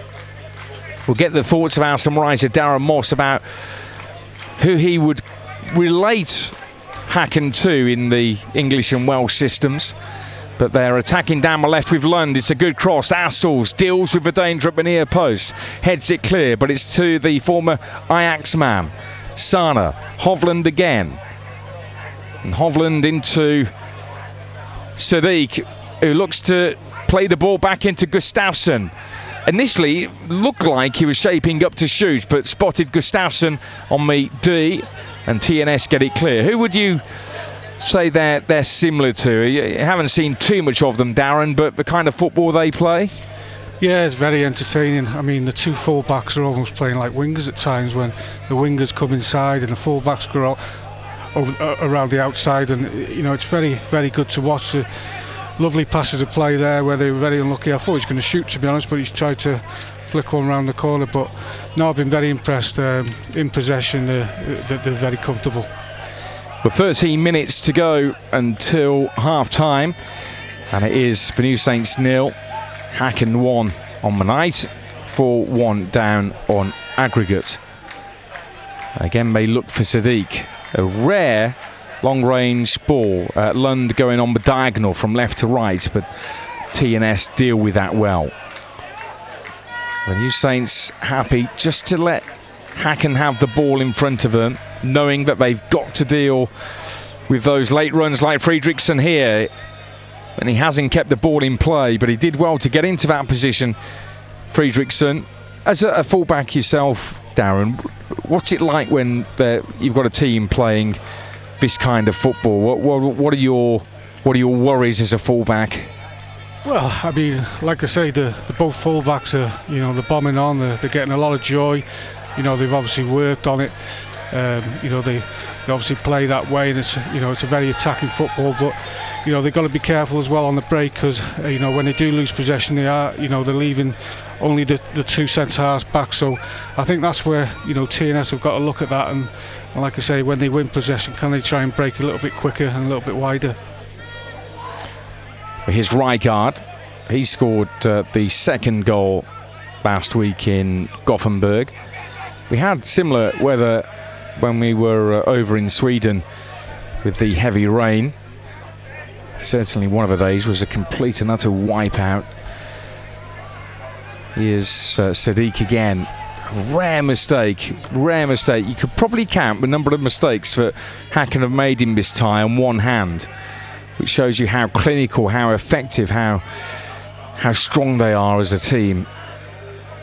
And with the 3-goal advantage they have as it stands, approaching half-time, they are the clear favourites to be going through to the second qualifying round of the UEFA Champions League, where they are likely to play Ferencváros, the Hungarian champions, although they drew 1-1 with Klaksvik in the first leg of their tie, but then Ferencváros will have home advantage in Budapest with a massive crowd there, so you would fancy them. As now Häcken attack again, but Daniels is back to clear the ball, and Brobble with good control lays it back to Leo Smith, but it's slightly misplaced, that pass, which is unfortunate. Had it been to feet, then TNS would have had the advantage of breaking, but Häcken managed to get people back in behind the ball.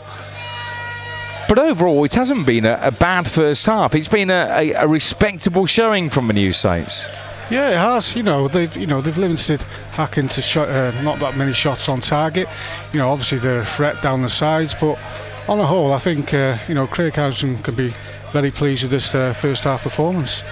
We noticed earlier John Routledge may have just tweaked his groin, and he has gone down finally here. It was an incident about 5 minutes ago. He was just off the ball, but he was trying to turn. You could just see him grimace then, and the physio has come on. So Routledge could be in trouble here if it is indeed a strain. And he may be forced to go off. There is some movement on the bench, and I don't think the New Saints will take any risks with the scoreline as it is, 4-1 down an aggregate, with other European games to come. We're into the 36th minute here at Parkour. The Häcken fans in good voice, singing away to our right, but I'll be surprised if they take the chance, and it looks like Routledge will be going off.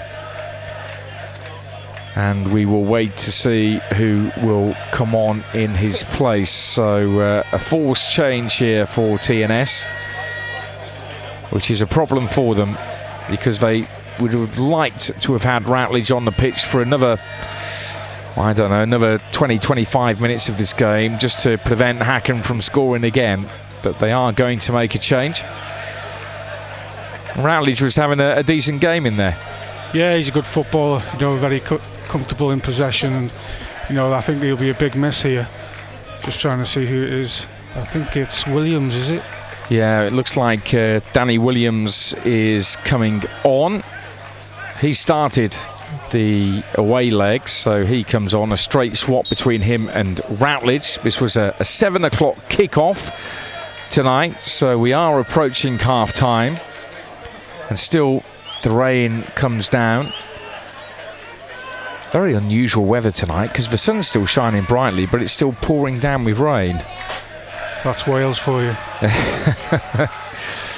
Yeah, it's Darren Moss, who represented Wales under 21s. Had a brilliant career at Shrewsbury Town, and now commentating alongside me, Nick Sanford, on BBC Radio Shropshire. How have things changed in your footballing career, Darren?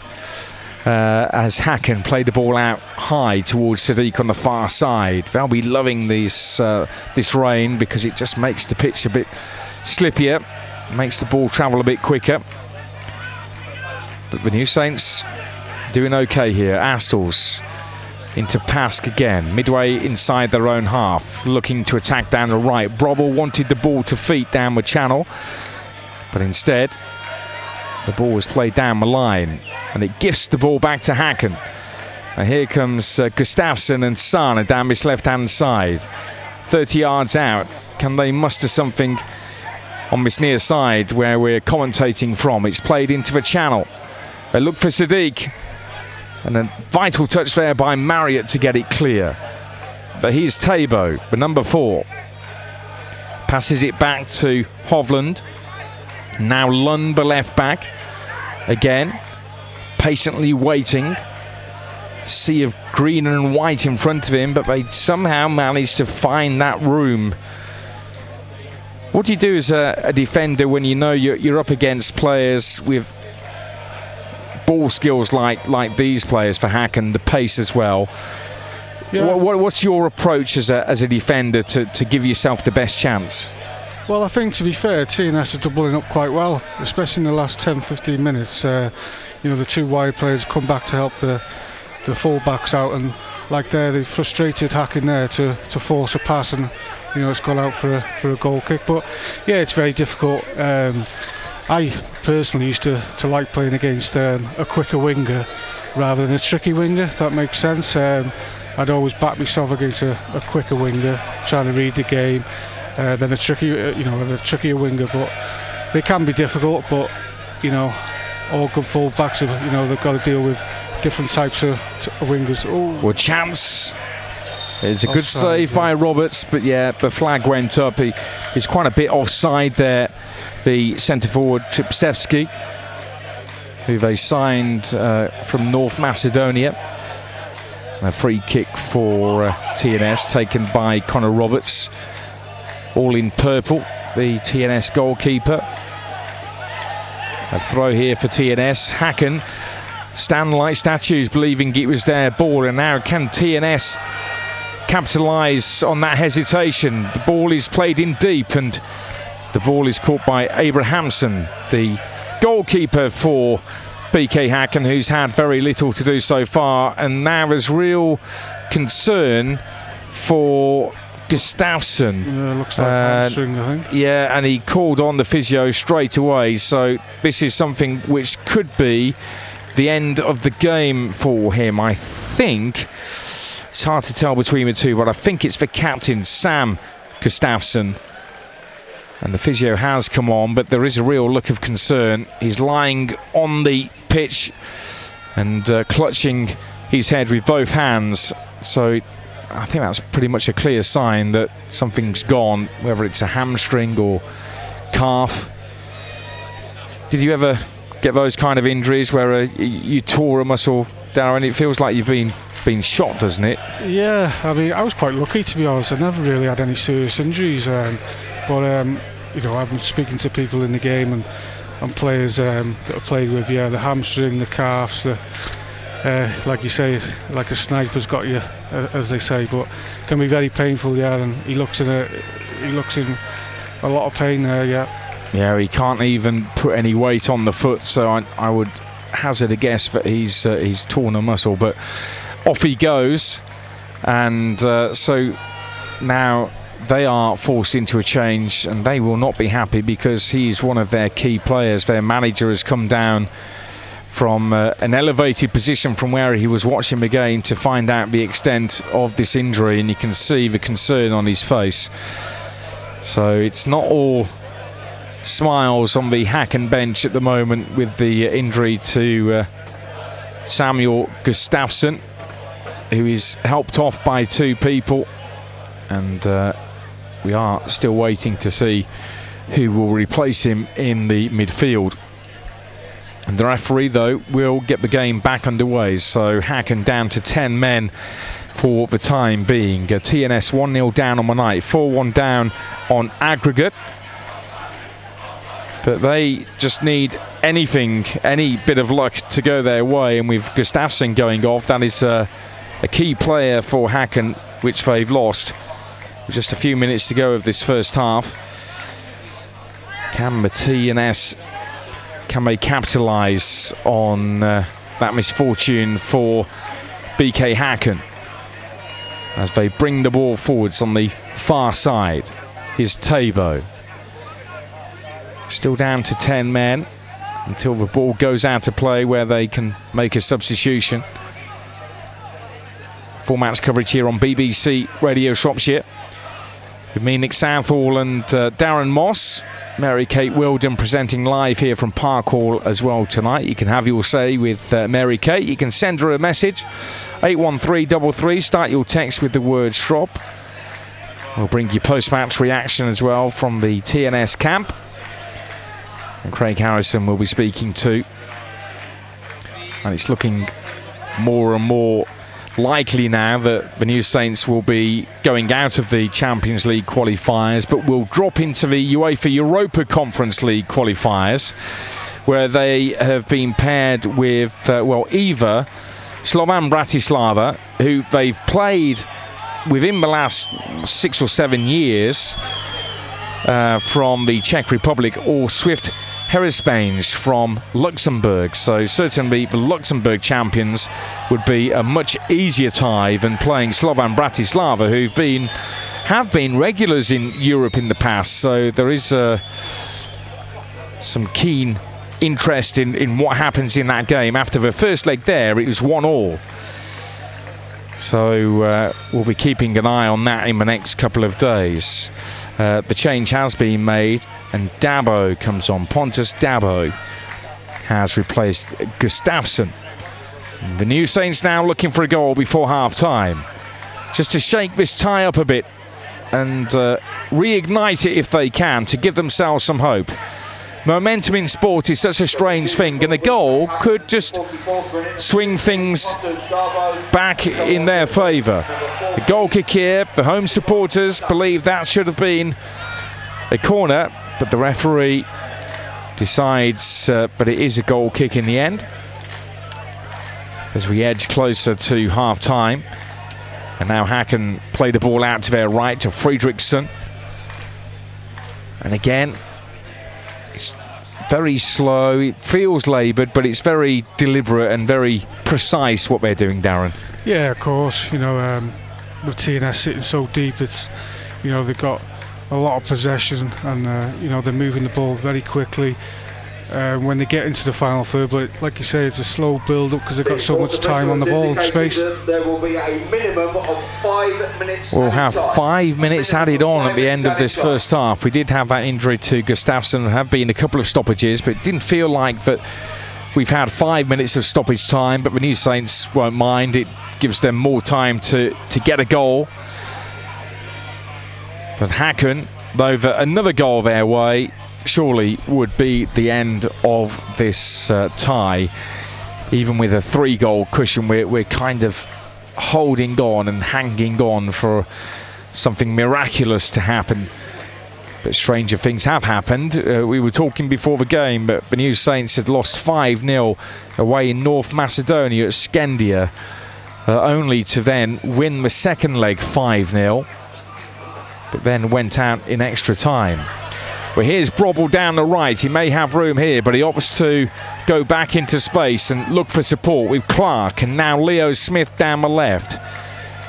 And Davies, the fullback, wearing a very bright pair of orange boots, to Marriott and Astles, the two centre-halves. And Marriott, who's played most of his career with TNS in that left fullback position. The years gone by in Europe, where Marriott would play left back, Simon Spender would play at right back. Both very good players. The ball's threaded through the midfield. Good ball by Williams out to Pask, and now they're attacking, and Häcken are not quite on their game at the moment. A better ball in towards Jordan Williams, and that could have been dangerous. Good interception, shooting chance maybe. Here's the shot from Clark, but he slices it wide. He was just blocked out from taking on an easier option. Instead had to flash his left foot at it and hope that it was on target, but it went wide. And it'll be a goal kick, but that was much better from the New Saints. Yeah, a lot more promising. They've pressed the ball down the right-hand side, and I thought he was going to shoot first time, to be honest, but I don't know if he's put off with the defender. But that's a lot better by TNS. Like I say, it's a little bit like Häcken have took the foot off the gas a little bit last 5 minutes, and TNS have grown into it a little bit. Well, we're into added on time at the end of the first half. The full credit to BK Häcken. They have been exceptional in this tie, doing well again in the Allsvenskan, and one of the real underdogs in Europe. There's something about this team that you think, just wonder whether they could go all the way through to the group stages. And Malmo have done it many times. Could BK Häcken be the next Swedish side to go through into the group stages? They are playing very well again here tonight as Fredriksson throws it back to Tabo. And he just waits for options in front of him, carrying the ball just outside his own penalty area.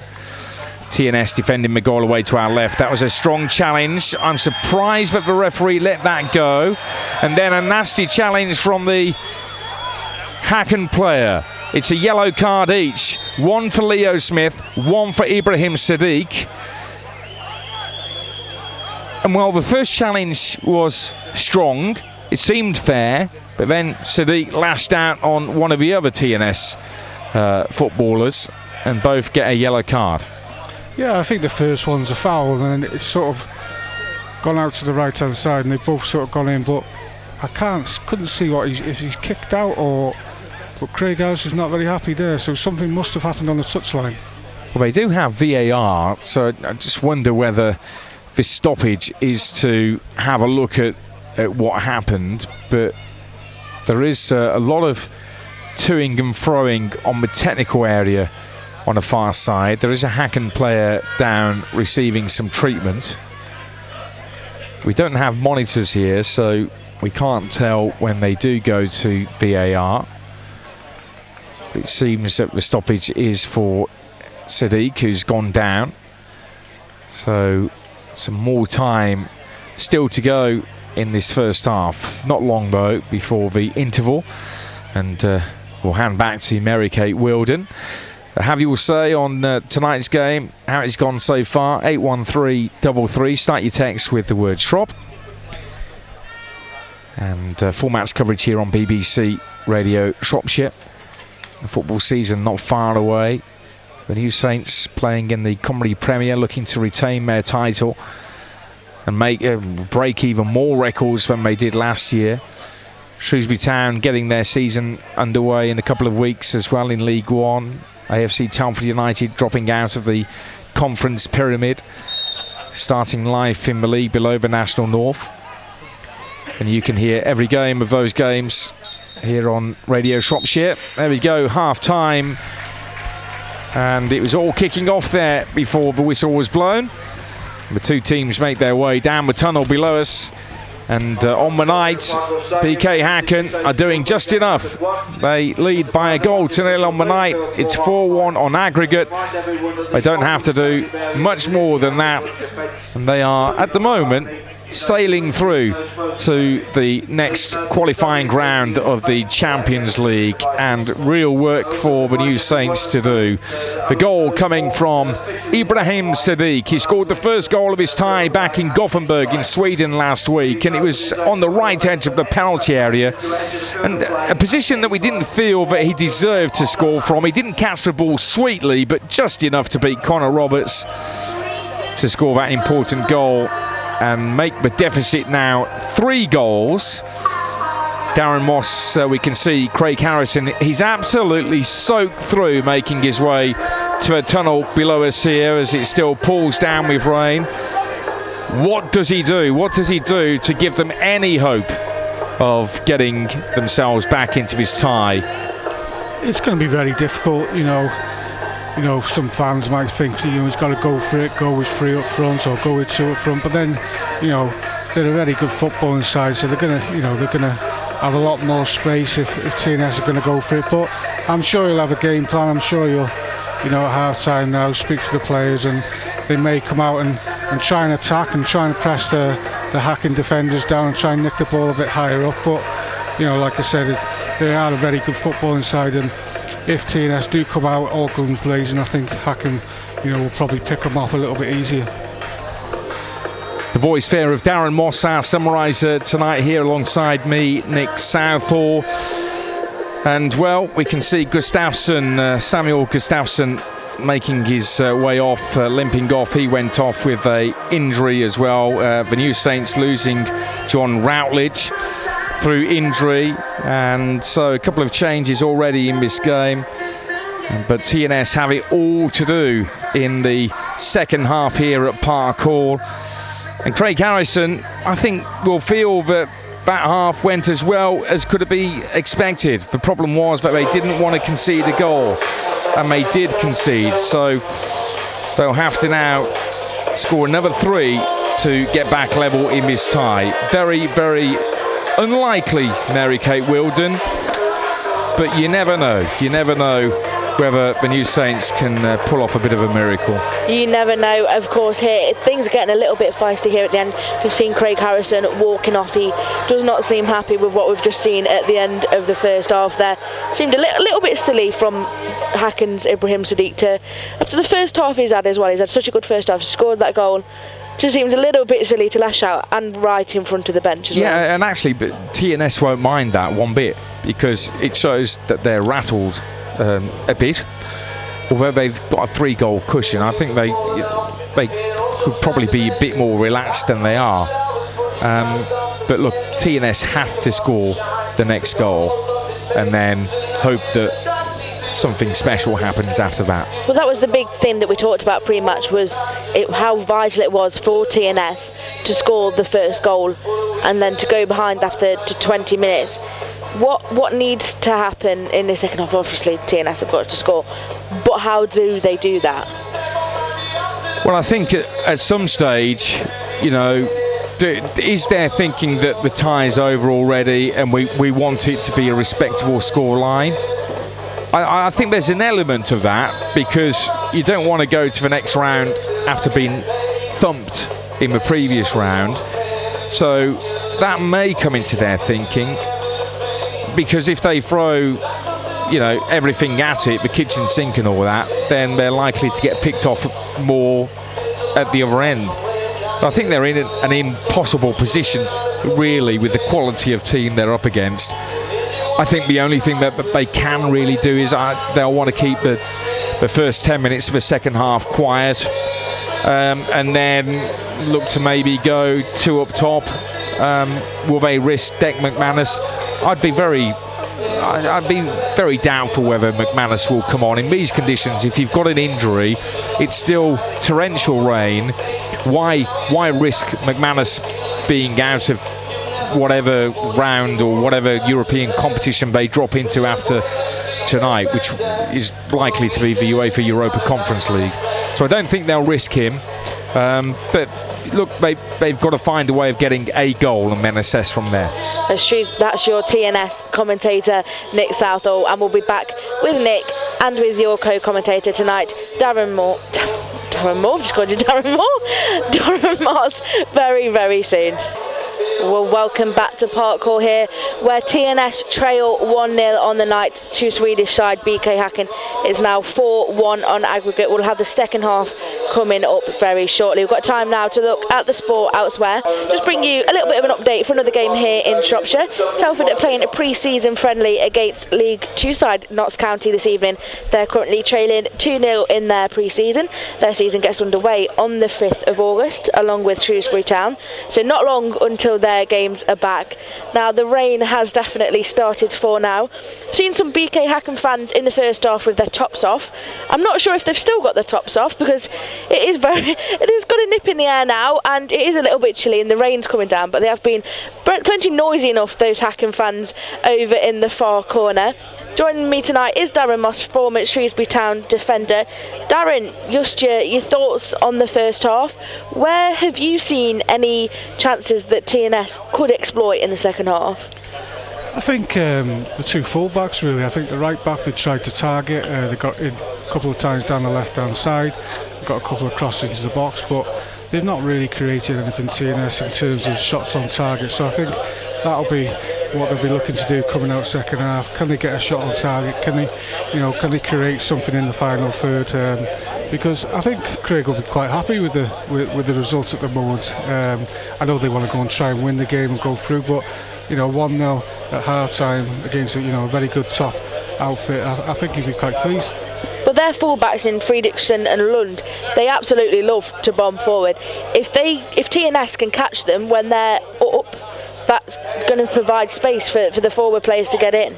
Yeah, I think we touched on that in the first half. I mean, the both full-backs bomb on, the two wingers come inside, the full-backs go, on the outside. But that's important then when TNS do win possession. There is gaps down the side, so maybe the longer the game goes on, they might push a few more players on, maybe go 2 up top, and I think there'll be a lot more space. What about Ryan Robble? He's come in for Declan McManus this evening. What are your thoughts on how he's played? It seems at times he might have been a little bit isolated. Yeah, definitely. I mean, there's a couple of times the ball's gone into him, and there's the TNS players at 20 metres off him. So it is important, especially this half, that we try and get a few more bodies round him when the ball does go into his feet or into his chest, and we can build an attack from there. but we can just see the coaching staff from both teams are starting to come out. We'll have second half commentary coming up next with Darren, I keep getting your name wrong with Darren Moss and Nick Southall. Second half coming up next. BBC Radio Shropshire Sports. Radio can't believe pandemonium in the away end. Welcome back to Parkour. Second half about to get underway in this UEFA Champions League qualifier.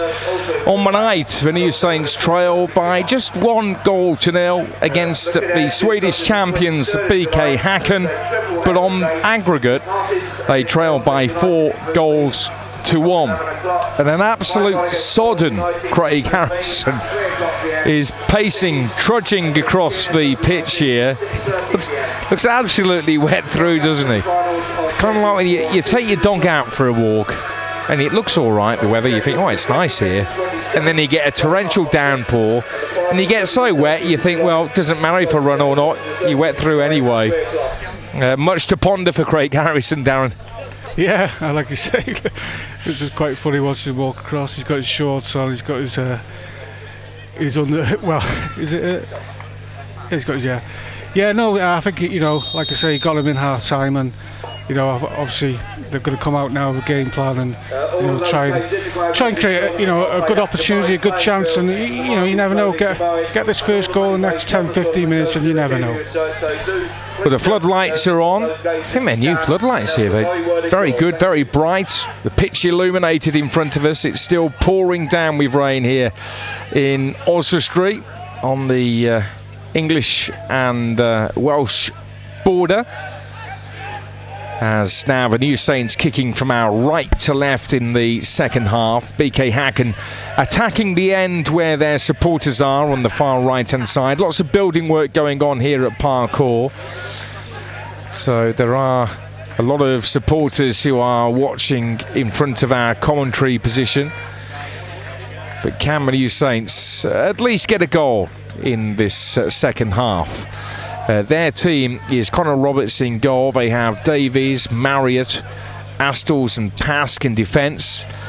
In midfield, slightly changed things around. The two Williams are in there and also Clark. And then they have the attackers of Brobble down the centre, who came in to replace Dec McManus in this side. McManus, who played the first leg, out injured, but he is on the bench. Daniels and Williams either side of Brobble. As the ball is back to the Häcken goalkeeper, Tavo. And they, under a bit of pressure there, and they forced the ball out of play from Fredriksson. So the New Saints do have a throw in front of our commentary position. Häcken having to make that change in the first half with Samuel Gustafsson, the former Torino player in Serie A, going off. Here come the New Saints with Davies. He has Brobble behind him. In the centre is the former Shrewsbury man Josh Daniels. It's played into the midfield to Leo Smith. And it's a good ball threaded down the left channel, and Daniels didn't step forwards. Had he just made a couple of steps forward there, could have been in a decent position, but it goes behind for a goal kick. Häcken have Abrahamsson in goal, a defence of Fredriksson, Tabo, Hovland and Lund. In midfield, Rygaard, Gustafsson and Debar. And then up front, Sadiq, Trukevski and Sana. So that is the team. The referee tonight is from Croatia, Dario Bell. And the keeper wearing day glow orange boots the ball into the New Saints half, and it goes out for a throw in. Tell you what, I do like my floodlights. I like my floodlight designs. These are very strong, aren't they? They're fantastic. They are. I think they are new, but yeah, I'm not sure when they've been put in, but yeah, they look very nice. I'm not sure I'm a lover of floodlights, but I'll let you have that one. The floodlights in Häcken. Oh, you missed a treat there. They were brilliant. Concrete towers they were. You could see them from miles around. But no, you go to some football grounds in both the Football League and non-league. I mean, it's as if they've just turned on a couple of lights, a couple of cars have put the headlights on around the pitch. But here, these are fantastic. It's very good indeed, as the New Saints have the ball on the left. Here's Clark, goes on a run, may get a chance to shoot, lays it off to Pask. Pask up a near post, and he puts it into the side netting. Big chance for the New Saints to have at least pulled a goal back there with this 3-goal deficit. But that was a big moment early on in this second half, where we've had 4 minutes after the resumption of play, and had they scored then, and it could have been interesting. Yeah, that's a massive chance. I mean, I thought he was going to shoot. He's done ever so well. But it's a great little layoff. Oh, it's another chance. Or a mistake, or a chance for Clark, and he kicks it straight to the goalkeeper. What are Häcken doing here? Can they get another chance? Is for a penalty? No, the referee waves it away. Well, from nowhere, suddenly, some life in this tie for the New Saints. Should have scored, well, could have scored with Pask, and then with a sloppy clearance from Häcken from the kick-off again, should have scored. Here they come again down the left, and another save from Abrahamson and the near post. They're knocking on the door finally, the New Saints, in this second leg. Yeah, it looks like, the managers had a word at half-time. Looks like they're trying to press as high up the pitch as they can, which, they've made, Häcken made a couple of bad mistakes there, but yeah, there should be at least a goal back. Yeah, it was the second chance where they made a right meal of clearing it, and Clark just kicked it straight at the goalkeeper. He didn't know much about it. The corner swung in, and it's cleared, but the New Saints have it back with Brobble. Renewed belief for them, possibly. But we know how good Häcken can be on the counter-attack. Debar tries to get past Williams, and he kicks it out for a throw-in. So the New Saints showing some very positive signs here in the early stages of this second half. But they have to score 3 goals back, and they should have scored then. Here's Ryan Astles, the former Chester man, to Marriott. Swings it out to Davies on the halfway line. And he opts to pass it back to Leo Smith, who's having a very good time of it with TNS. The keeper, Connor Roberts, comes out of his area. You can just see the confidence growing behind Craig Harrison's team. They've got nothing to lose, so you can definitely feel like the shackles have been taken off. Yeah, it started really bright. Yeah, some good football. And like I say, they're very unlucky not to get a goal back. There's probably 3 good chances there that they've had. Good tackle by Daniels. Clark went for a back heel. Häcken struggling now. They pass it back to their keeper, Abrahamson, who makes a right meal of clearing that one forwards. Astles wins the header. Full match coverage here on BBC Radio Shropshire and on the BBC Sport website as well. Darren Moss, the former Shrewsbury Town fullback, he represented Wales under 21s as well. Alongside me, Nick Southall here tonight. Mary-Kate Wilden presenting. Have you all say after the game? 81333. Start your text with the word Shrop. Marriott cushions the header out to Astles, and once again the New Saints look to go on the front foot. Pass plays a lovely crossfield ball to this near side. Smith has the ball taken off him by Sadiq though, and the ball's back out to Sadiq again. Rygaard lets it go through. And now with Sana in the left channel into Rygaard. That's a good move, but well spotted, well read there by Ryan Astles as TNS get the ball clear. And we've had 8 minutes of this second half. I want to take this throw in quickly, Darren. Yeah, it's been, like I say, great first, what are we, 5-10 minutes in? So it's a lot more entertaining, especially from the TNS point of view. I think they're knocking the ball around really well. They're creating a couple of chances, and they're putting a lot of pressure on the Häcken back four, and they're making mistakes, which is good.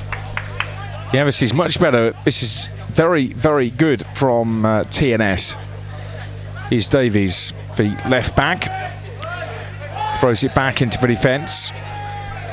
And now Astles. And he looks up for options. Pask pulls out wide on the right. Very talented player, Pask. I'm sure he must be on some scouting lists in the Football League. Had a very good time of it. The referee's given a free kick though, or was it maybe he wasn't happy with the throw in? Well, now Häcken have a throw. Their left back will take it. This game being shown on TV as well back in Sweden. You can see the camera operators absolutely soaked through on the scaffolding. Do feel for them. It's still pouring down with rain here in Shropshire. Pask again, midway through the half. Well, it's cut out by Tabo. Went for Sadiq early on, but his touch just letting him down a bit here, Ibrahim Sadiq.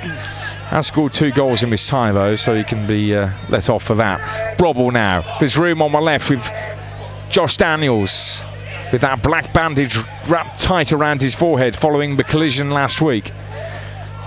And now switched to the right. This is much better. Jordan Williams looks to take the ball on. Full of confidence. The keeper catches at the near post. Do you think they may have been guilty of showing a bit too much respect to Häcken at times in this game? Always that easy for us to say up here when you're playing against such a good team on the ball. Yeah, I think it is. I think people watching the game will probably think, why didn't they start like this? You know, like they have done the second half. But, you know, it's easier as commentators, you know, talking about that. But I think they just tried to keep in the game as long as they could first half. But this is a lot more positive. You know, they're putting bodies in the box. They're creating chances, and you know, it's a very good start from TNS. It is, and you just never know, do you? If they can get a goal quickly, soon, then all of a sudden they'll continue to throw caution to the wind and try and get another, and then the visitors will start to feel the pressure. And that's all that TNS can do here. But they're playing very well in the second half. Here's Marriott as they switch it from left to right, crossing the halfway line on the far side where the 2 dugouts are. Now back to Marius again, into the left wing. Daniels, 25 yards from goal, takes it out wide up against Friedrichsen. Throws for dummy and elects to pass it back instead.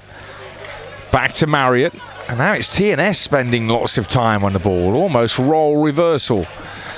The problem is Häcken, though, that they've got a massive advantage with the scoreline. Pascal crosses, decent header by Brobble at the near post, just using the pace, just trying from a very acute angle to achieve the impossible, really. The goalkeeper would always be favourite there at the near post, but a decent effort nevertheless.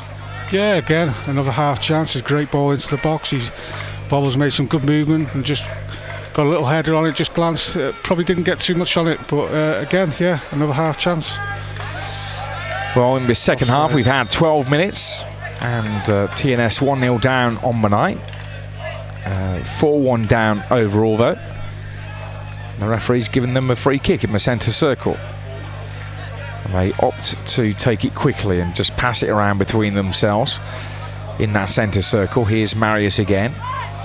The longevity of Chris Marriott playing in the Cymru Premier and still looking so good, playing against teams like this in the UEFA Champions League qualifiers. He's been around for a long time, which is real credit to him, as another ball is slipped in, and really Josh Daniels is probably quite right to rub his head, because I think he could have done better in that position, had a bit more space. What was the option he went for, and what do you think he could have done, Darren? Yeah, I think once he's come inside, I think he's got to hit the target. I think he's probably caught in 2 minds if to put the cross in and shoot. So, you know, for me, he's got to come inside and get his shot off on target there. Well, what have Häcken done? Do you think they've kind of deliberately just decided just to, you know, drop down a gear, or do you think that actually, credit to TNS, they've caught them off guard? A chance maybe here. No, Daniels couldn't quite get past Friedrichsen. What a mismatched valleys in heights. Yeah, I think it's a bit of both. I think, you know, TNS started really brightly, but I think Häcken have just sat off a little bit and maybe, you know, trying to invite TNS to come at them a little bit and try and, you know, hit them on the break, if that makes sense. Here's Astles out to Pask again. 30-yard pass to Pask. And now he crosses, takes a deflection off a defender. And the final touch came off Pask, and so much so that Ibrahim Sadiq, the forward, was back helping out there. The Häcken fans getting into some voice and seem to be singing it in the direction of the home fans, but I don't think the home fans have taken up the challenge really, Darren. No, they're not very vocal, I don't think, but no, yeah. They seem to be having a good time over in that corner, yeah. Generated a brilliant atmosphere at the Bravida Arena in Gothenburg last week, that seaport city, but second largest in Sweden on the southwest coast. Second in their main league this season, just a point behind Elfsborg. TNS on the front foot again here. Again room for Daniels on this left-hand side to the dead ball line and completely fluffs his cross with 3 players, in fact 4 players queuing up, 3 on the back post, and Davies had made a good run into a position where, had Daniels spotted him, could have passed it back into the channel and would have had a pretty good chance on goal. But as it was, he didn't do so. It is still 1-0 on the night to Häcken, 4-1 overall. But TNS are playing really, really well. Yeah, again, it's a good opportunity to get the ball in the box, and this half TNS are actually getting plays into box. Like you say, there's 3 or 4 players coming to, and they're on the attack again here now. Well, look, the better team at the moment. Here's a good tackle by Clark, and now Daniels switches it to his left-hand side. There's still time. Stranger things have happened in football. Smith swings it in. The clearance hits the back of Brobble. Doesn't fall in his favour, but they are continuing to knock on the door here, Craig Harrison's team, to at least get a goal back. And Pierre Mateus Hogmo has seen enough. He's making a double change here for Häcken. Probably planned anyway, but off goes their main striker, Chipkevsky. He goes off. I just wonder whether we will see Leone. No, he's not coming on at the moment. So the change will be, looks like possibly Sonko. I'll wait to see his number as he comes on. But they have real strength in depth. This Amor Leone, Darren, they're billing as replacement for Benny Traore, who's moving into the Premier League with Sheffield United. Very talented. Looking to for him to be the next best thing. Back underway from this free kick. And it's headed goalwards, but wide. We were expecting 2 changes. Yeah, Totland has come on as well. And indeed it was Sonko. So 2 good players who have come on here. Off has gone Sana, and that means that Ibrahim Sadiq takes his position straight down the middle. And now Häcken have the ball on the edge of their penalty area. And here's Tabo. They're just trying to take the sting out of TNS at the moment, because it's been all the team from Ulster Street at the moment in this second half. 1-0 they trail on the night. As again, Häcken can't find a way through the TNS defence. 18 minutes gone of this second half. Here's Leo Smith. Again, they're on the front foot here. The pass of the speed of that pass wasn't great, but Daniels was managed to get there. Here's Clark, who takes it on in a very tight area. Plays it through the legs of the Häcken midfielder. Here's Astles now, but they've lost possession, TNS. And Häcken, again, look to pass it around in defence, but they're being hurried by Ryan Brovel, and this is exactly the reaction that Craig Harrison would have wanted to see. It's well won back in that midfield. And now they attack down the right-hand side with Jordan Williams, who takes his man on. Unlucky there, because there was support for the Häcken fullback Lund, and Hovland in behind him. And they'll have a throw midway inside their half. Looks like they're making a change, TNS. I'm not sure if it's Clark that's struggling. Yeah, it'd be unfortunate for Clark. He's looked to have played very well, in particular in the second half. He's been a key talisman in there in making things happen.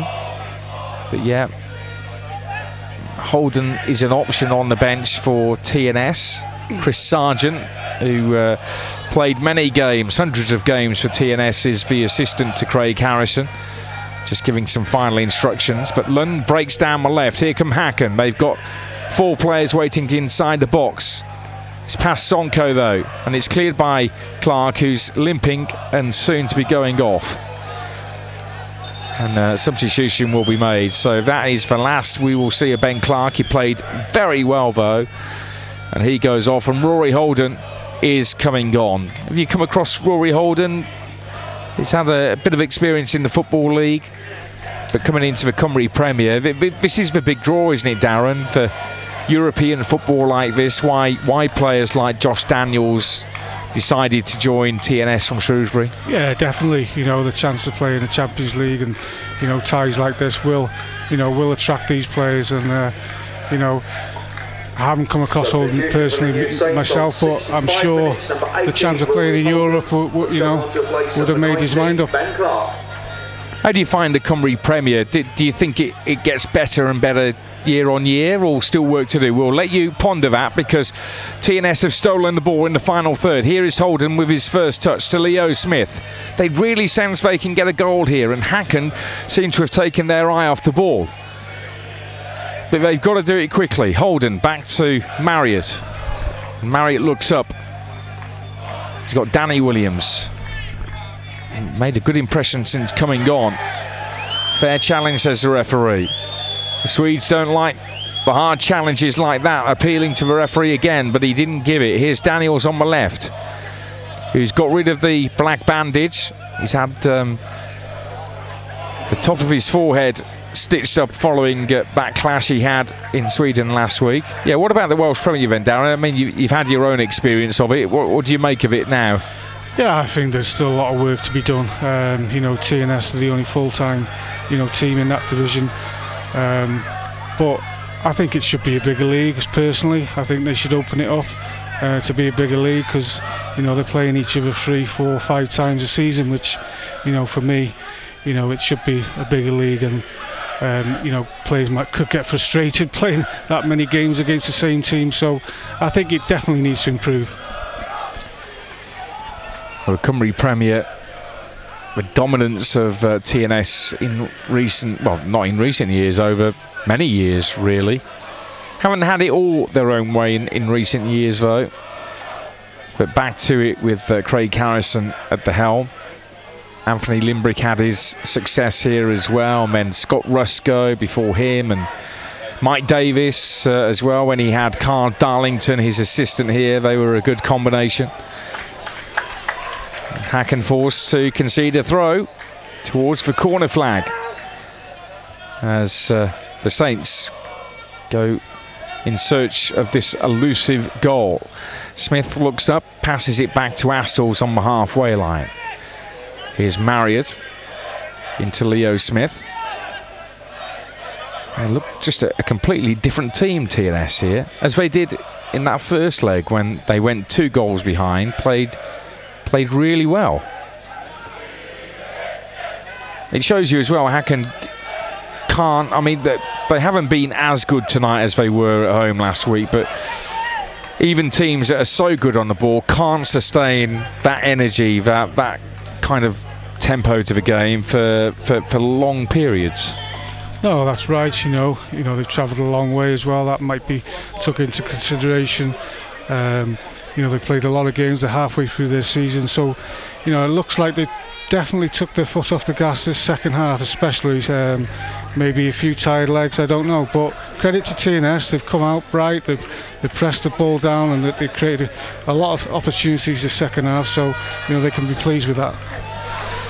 Well, we're midway through the second half, so just over 22 minutes to go for the New Saints. Häcken, though, are on the attack down this right-hand side with Friedrichsen back to Tabo. And they've got everybody in the TNS half apart from their goalkeeper.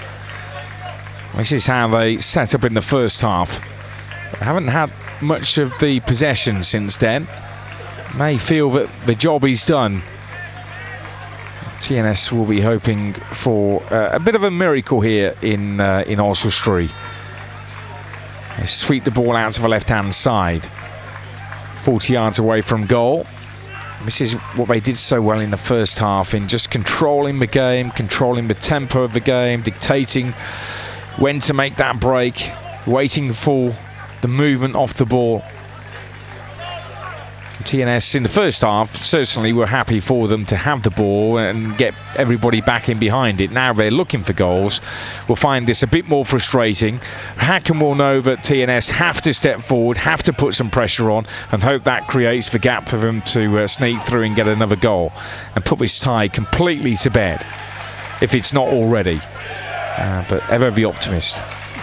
Here come Häcken again. Gustafsson to Rygaard. He's been quiet tonight. He was probably man of the match in the first leg. Haven't seen much of him here this evening though. Is Sonko to Lund, who has a good move, and Rygaard had made the move towards the near post. The New Saints get it clear, and it goes down for a throw into BK Häcken, who lead 1-0 on the night. It's 4-1 on aggregate, and the minutes are ticking by. But Craig Harrison, I'm sure, will be pretty proud of his team with how they're performing here this evening. Yeah, definitely, especially the second half. You know, credits to them. You know, they've come out and, you know, they put him under a lot of pressure, and he'd be very pleased, yeah, with what he's seen in the last 20 minutes. Well, here's Tabo again into Gustafsson. You've got Sadiq, who seems to be dropping into some space a bit more to open it up for the likes of Rygaard to make a break into the channels. They've still got Amor Leone on the bench to come on if required. Their new signing from Western Sydney Wanderers in the A-League. Here's Rygaard again. Sadiq had made his move, but TNS put up a brick wall and stop him from getting in. Here's Sadiq again though. He's so busy and quick across the ground. They have it in the left channel. And swept out wide to the fullback, Lund. 3 players waiting for that cross, but it doesn't come in on that occasion. Instead, they look to pass it square into Gustafsson and Rygaard, and now Tabo again, midway inside the TNS half. The away fans getting behind their team.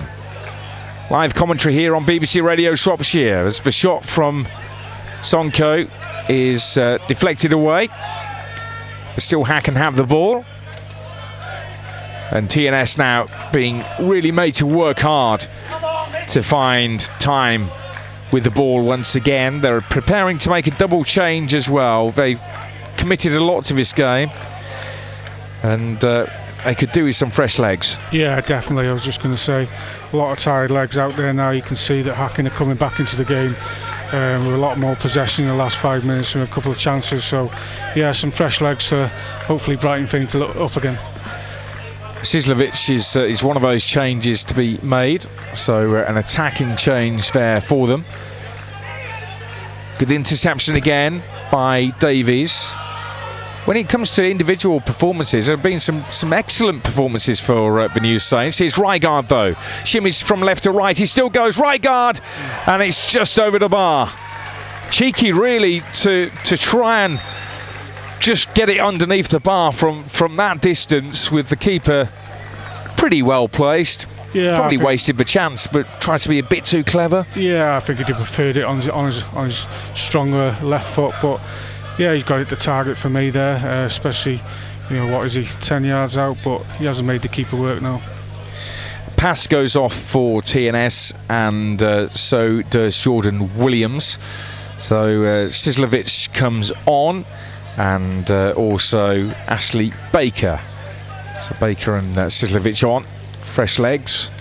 Maybe sense that they can make something happen down this left-hand side. That's where they've both taken up their positions. Conor Roberts, his goal kick is straight at Rygaard, so Häcken have the ball back here. We've got 16 minutes just over to go. And now with Tabo, this UEFA Champions League qualifier.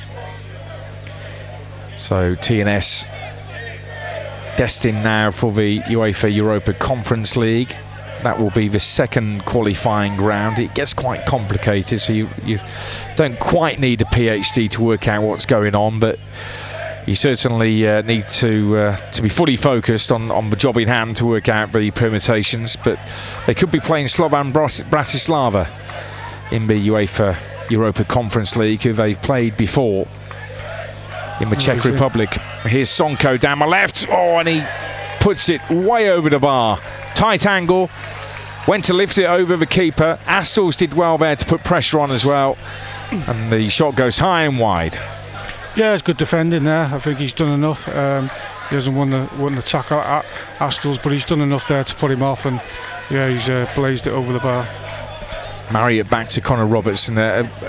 More of a sense of urgency from Häcken to up their game. Here's Rory Holden. He's got the fresh legs of Baker and Sislovic on his left-hand side. So here comes Sislovic. What can he do now?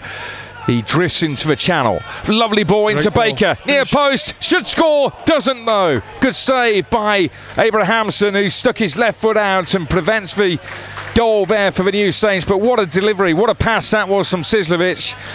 And Baker. The keeper made it hard for him though. Yeah, I think the keeper's done well. He's come out, he's spread himself really big, and it's a great save. But no, again, another great opportunity. Let's see what we can do from this corner. 15 to go. 4-1 down overall. The ball's into the back post. Abrahamson as well. Giant goalkeeper. Towers above the players in front of him and punches it clear. An important save for a keeper that hasn't had a lot to do tonight to suddenly be called upon and pull off a save like that.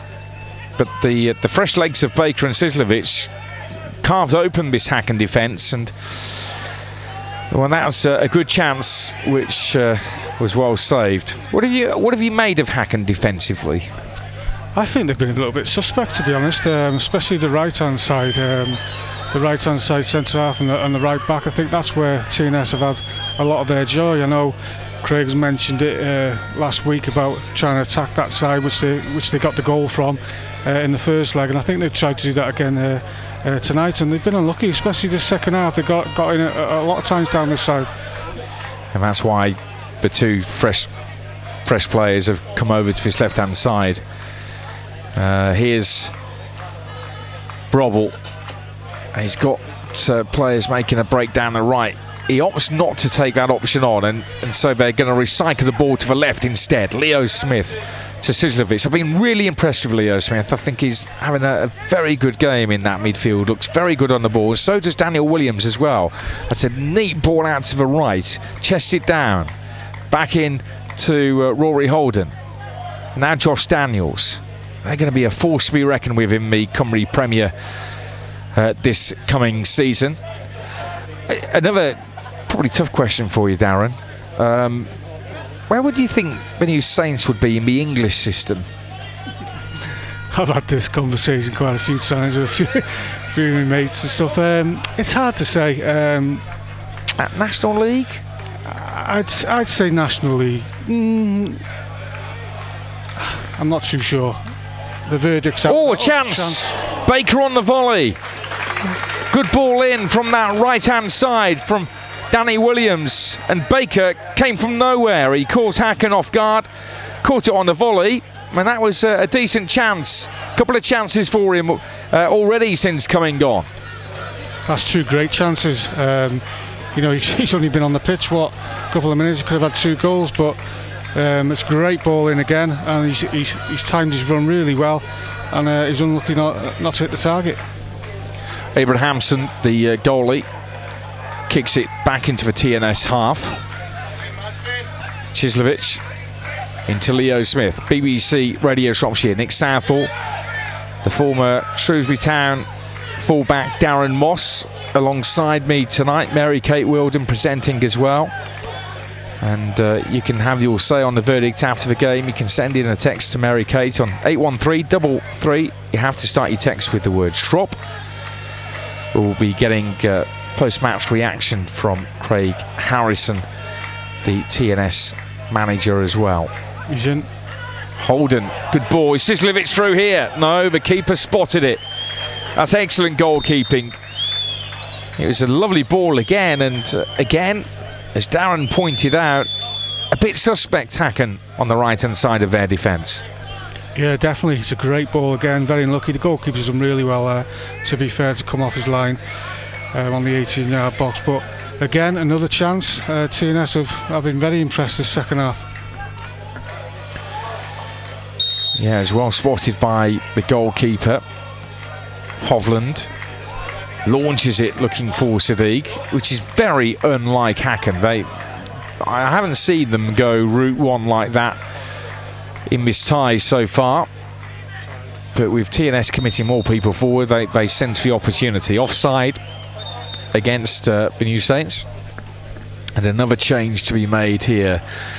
So it looks like that Ibrahim Sadiq is going off, just waiting confirmation. Yes, it will be, and he'll be replaced by Ola Kamara. So time running out to see this new star that they've got. 10 minutes to go. Amar Loyuni, who's tipped to be the next best thing in the Allsvenskan League, but still a potential substitution in the remaining minutes. TNS deserve a goal though, Darren, don't they, for how well they've played and had a couple of chances in the second half. Yeah, definitely. It's just a shame really that they didn't get that early goal second half, because you never know. But no, they should be pleased with this performance second half especially, and they've carved out probably 4 or 5 half decent chances. Yeah, 2 of those to Baker, who hasn't been on the pitch for too long. Cislovic has made a big difference as well. Oh, it's a good move by Sonko, but a terrible shot. Brilliant bit of skill to work his way between 2 players, but then his shooting boots may still well be back in Sweden, or stuck in some luggage hold in the airport somewhere. Yeah, one of my shots that on the old game meadow to bobbled up. You scored a few though, Darren, did you? With me head. Well, Darren Moss, part of the BBC Radio Shropshire commentary stable again this season, so we're delighted to have Darren on board. Sure we'll be getting Steve Cross out of the cupboard as well, and brushing him off and getting him ready to go again. Here come TNS down the right, and it's with Brobble, who's had a good game as well. Ryan Brobble back into the midfield. Brobble now looking to take on Lund. Lund is a very good fullback, and they haven't had much change out of him in this tie. Plays it into Rygaard, and the advantage given by the referee. Here come the New Saints then, down the right channel, swept out to the wing now as they look up with Daniels. His cross is blocked again by Lund, and it falls in room for Häcken. TNS have a man down injured, but Häcken is swarming all over the defence now, and it may well open up on this right hand side. Sonko puts it wide, and in fact it was Kamara who made the run on the back post, but the referee blows his whistle anyway, and the TNS player can receive some treatment. Always a risk, isn't it, when you're looking for a goal that you will be opened up, but still TNS have managed to keep them fairly quiet apart from that Sadiq goal early on. Yeah, of course, that's always the risk, players bombing on forward, but that's a good break there, and they're very unlucky. But with the TNS player down, I thought they might have kicked the ball out of play, so probably a little bit disappointed there. Trying to see who it's down injured. I think it's Danny Williams who gets back up onto his feet, but he's going to have to go off. Been impressed with him both in the first leg, and I thought he was doing well here tonight as well, but he is limping off, and now TNS slightly concerned because they'll be down to 10 men at the moment. They'll be hoping that he can come back on. Looking less likely that he will though. Game's back underway. Marriott plays it out to the left, and we have about 6 minutes. He's nearly through there, Kamara. Marriott manages to get back goal side. It's a lovely clearance by Marriott to the right wing. Now, can they break with Daniels? Lund gets there ahead of him, passes it back to Abrahamson. He's under pressure though. Tabo doesn't know, but there's a man there in Sislovic. Nearly picked his pocket, but couldn't do so. It goes behind for a goal kick. It's still 1-0 on the night to Häcken and 4-1 overall. Yeah, I think Marriott's been excellent tonight. You know, he's gone inside there as a centre half, and I think he's read the game really well, and you know, very good defensive display from him. He's been around for a long time, hasn't he? Probably nearly 15 years, I would guess, here at TNS. Do always remember seeing him in Brussels at Anderlecht when they played against the Belgian champions, and Chris Marriott was having to watch the game because he'd had his leg in plaster. So that was a big game for him to miss, especially when there was a very raw 17-year-old Romelu Lukaku played in that game.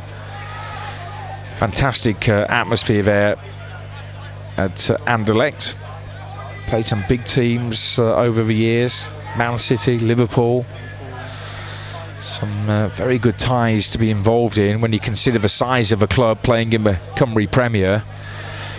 To be able to be up against teams like this, you know, if you progress to play Copenhagen, it's a footballer's dream, isn't it, Darren, to be travelling across Europe playing in the Champions League? Yeah, of course. You know, it's brilliant for them, great experience, and you know, this is what they want every single year. So, like we said before, you know, it's going to attract players to the football club if you know you're playing on this stage, which is excellent.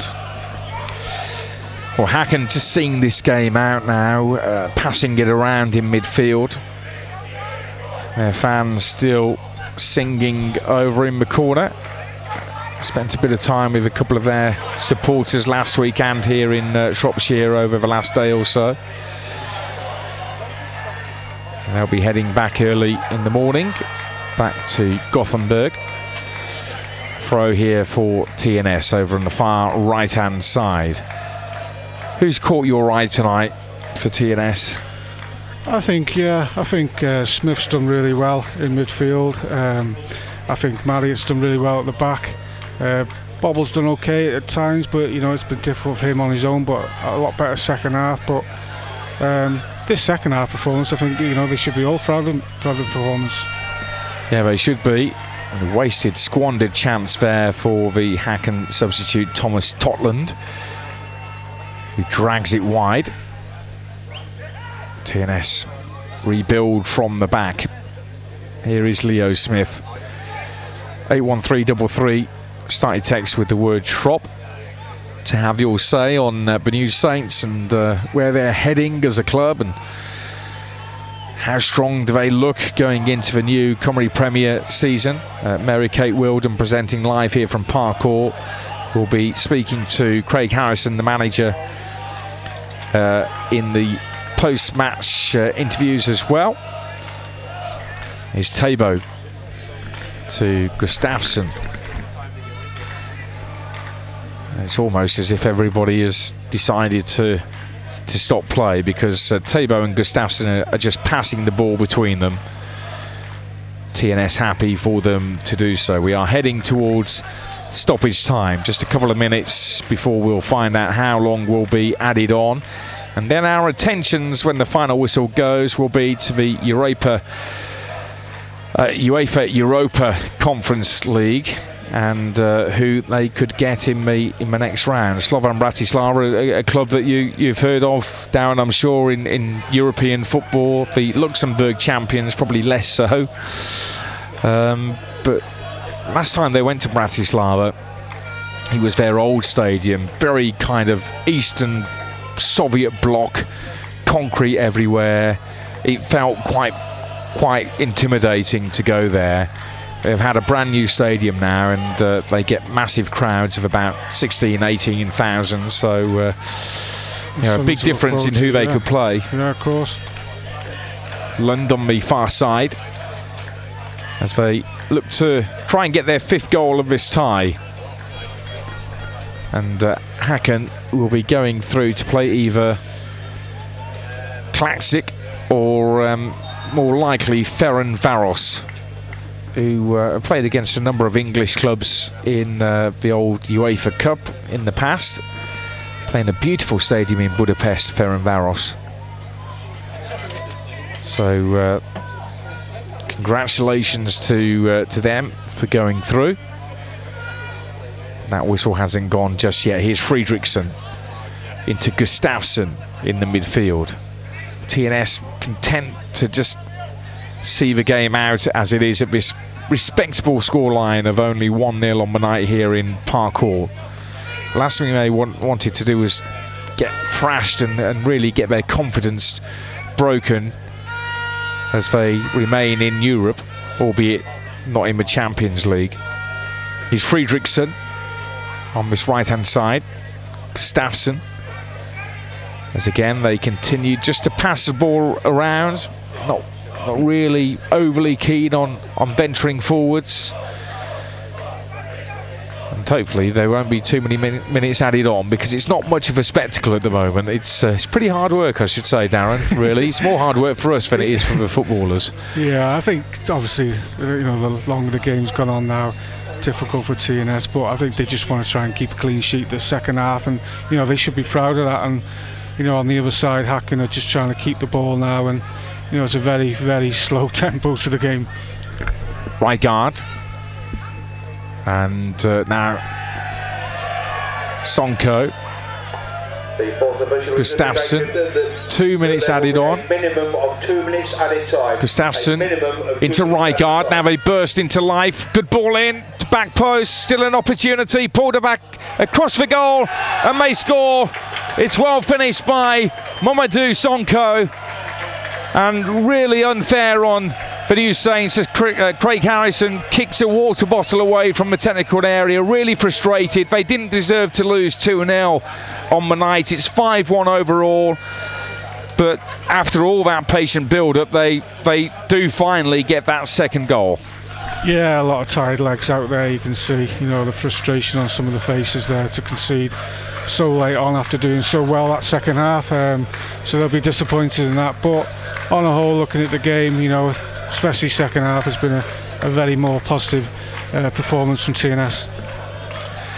It has, and I'm sure Craig Harrison will not be happy that they've conceded a second goal heading into added on time.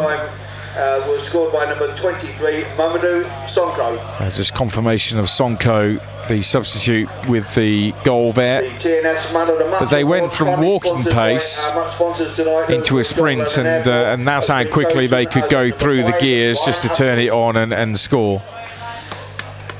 Yeah, that just shows a difference in class. I think there, they slowed the game down, the tempo, and then in a split second, they created a chance and scored that second goal. Here's Astles. I think he was given man of the match by the sponsors here tonight. Chris Marriott's been excellent alongside him. Here's Astles on the ball again. And the Häcken fans are jumping up and down, and the full-time whistle is blown. TNS go out of the UEFA Champions League qualifiers, but there has been no disgrace in that. They've come up against the Swedish champions BK Häcken, who beat the likes of Malmö, Helsingborgs and Elfsborg in Sweden. One of the up-and-coming teams in Europe, certainly one of the best teams in Scandinavia, and at times in this tie TNS had them in trouble, but they just weren't able to cope with how good Häcken are in the attacking third. They've lost 2-0 on the night here in Park Hall, 5-1 overall, and as the two teams shake hands, there is no disgrace at all for the New Saints. They've played very well, and really Darren Moss, as we've been saying, deserved a goal in that second half to have made it a bit closer. Yeah, certainly. They probably created the better chances there second half on a whole. I can remember 4 or 5 clear-cut chances, but it wasn't to be. But it's just a little bit frustrating to concede at the end. But no, that second half performance was a was a lot better from TNS, and hopefully they can take that into the next game. The referee, who didn't have much to do this evening, making his way off, Craig Harrison, going around his team, just showing his appreciation for everything that they've given tonight. And they will hope that the next time they're in Europe, in the Europa Conference League, that they have a slightly easier opposition than they've had here this evening. I mean, that was a tough ask for them. Yeah, it was a tough ask. Like I said before the game, a top quality outfit, full of internationals, and but they should be proud of that, especially the second half performance.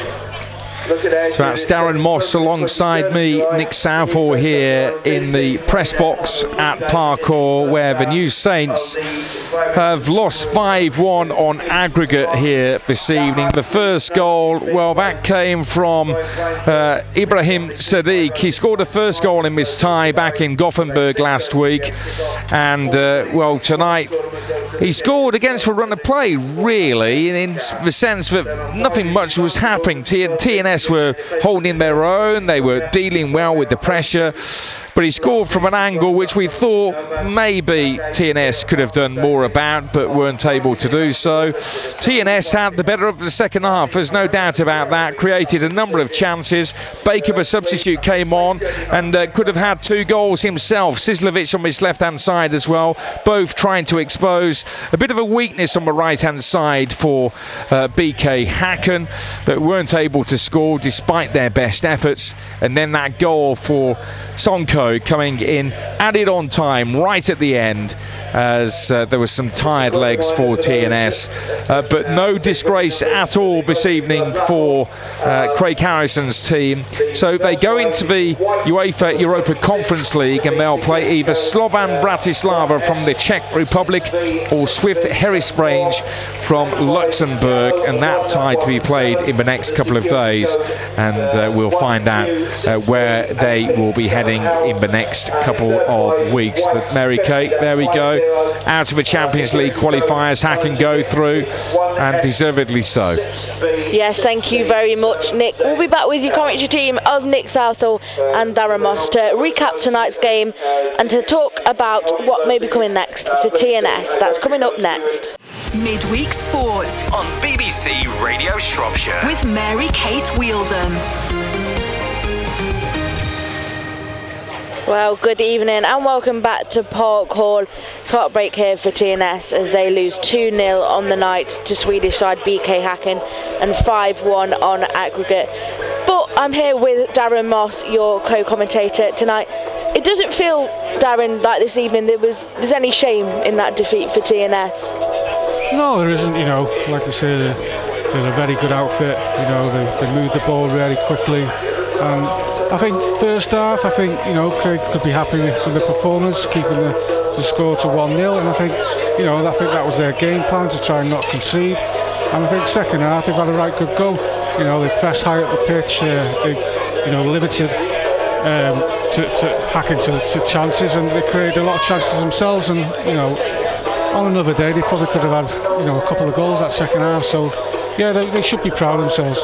It definitely seemed as well in the second half that TNS came into the game, and that may have been because BK Häcken may have taken their own foot off the gas, but that allowed TNS to have chances, and they definitely had really good opportunities. They just didn't take any of them.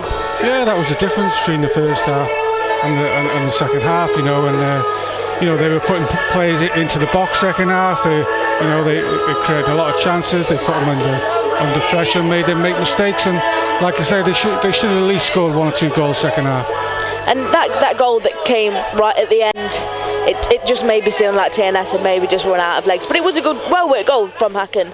Yeah, like I say, the game was coming to end. It's the last probably 5 minutes was very slow tempo to the game, but that's the difference in class, I guess. They've switched off that split second, and they've created that goal, and it's a good finish in the end.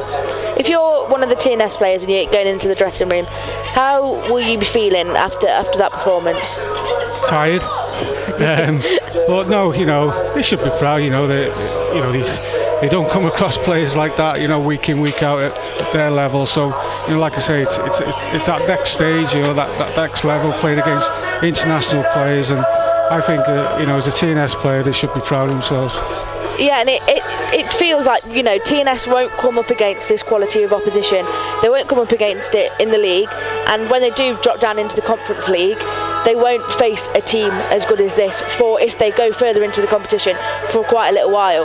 No, that's it. So, they've only got to take them positives, into the next game. I think that Häcken team will go very well this season. They're halfway through this season.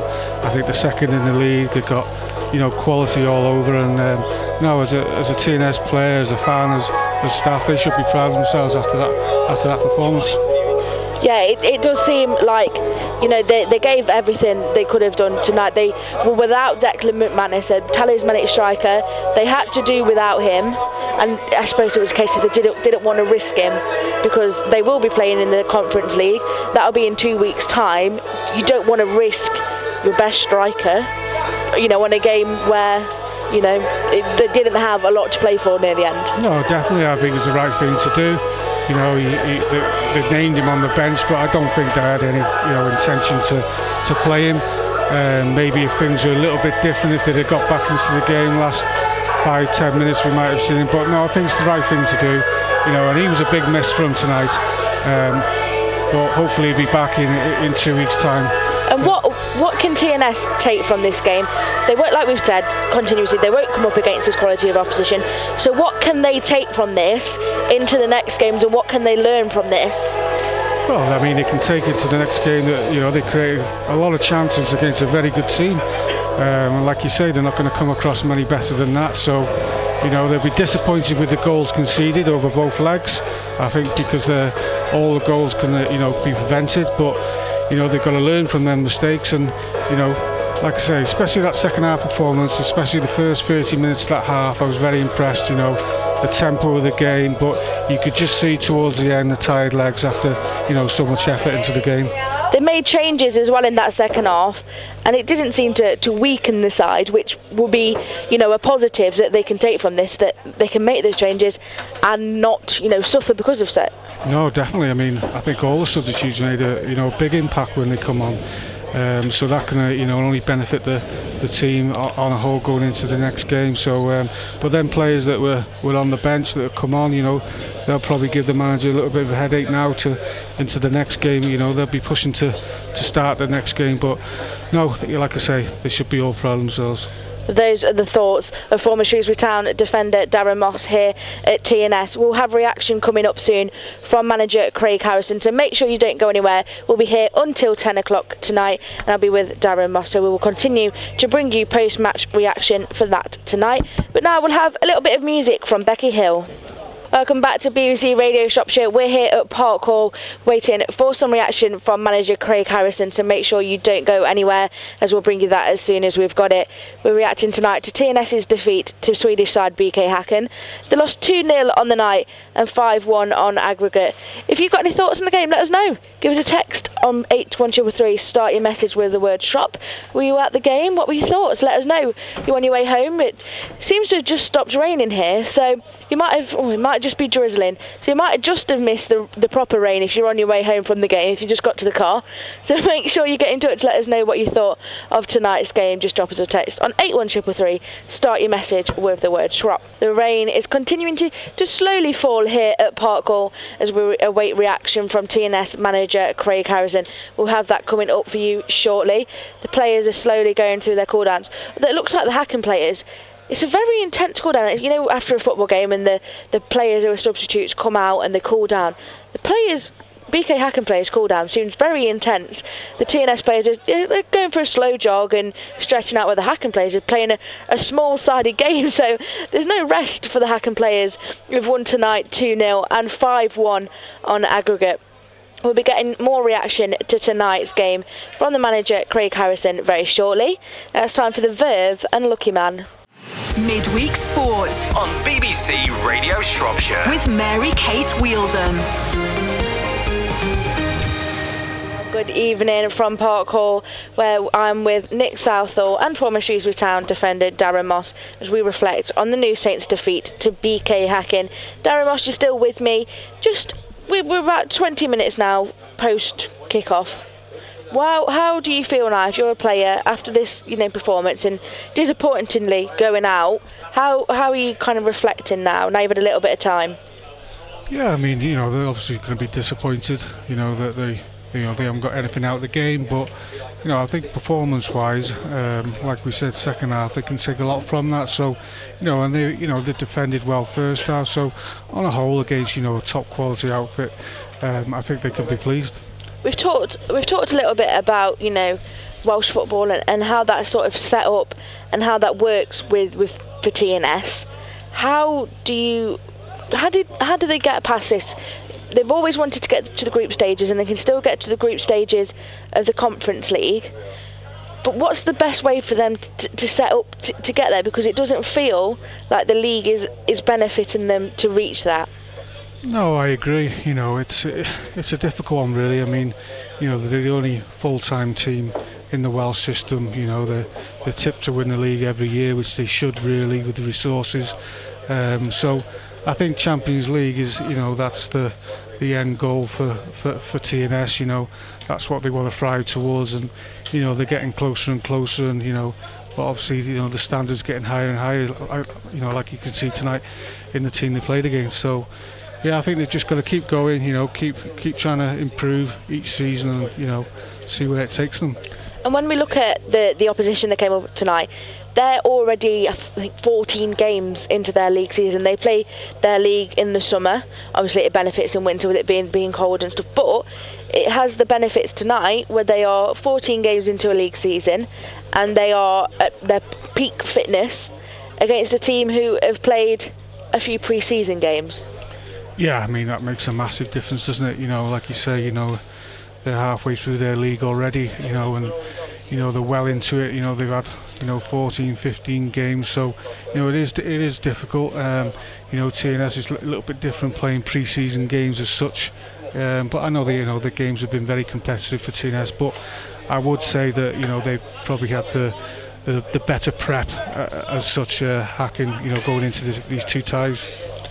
And how, I suppose the only way that can change is if the Welsh League moves to a summer division, which, it's got to be at the benefit of everyone. It can't just be for TNS's benefit, I guess, go for these European competitions. Oh, of course, yeah. I think some teams have been crying out for Summer League for years now, and having the winter breaks, and but nothing seems to come of that. But like you say, yeah, it's one of them that in the next couple of years it might happen, and it might put TNS in a better place playing these fixtures, but no excuse at the end of the day. They've both got to play home and away, and I think the better team won over the two legs.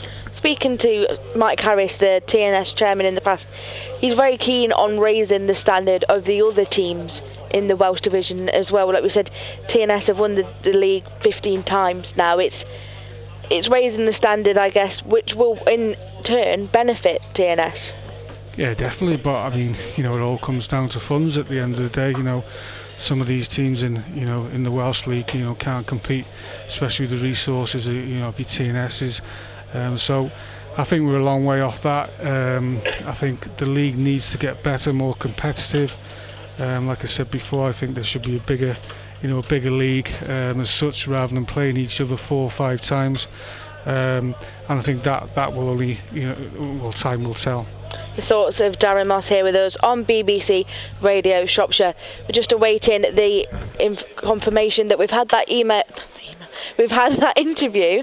I don't know what's happening to me tonight. I feel like I've been reaching in to the wine gums and I've had too much sugar, and they've just made me say all the wrong words. I've called Darren Moss about 3 different names tonight. Now, yeah. The worst thing is, in front of us on our desk, we've got big pieces of paper to tell us, where we need to sit.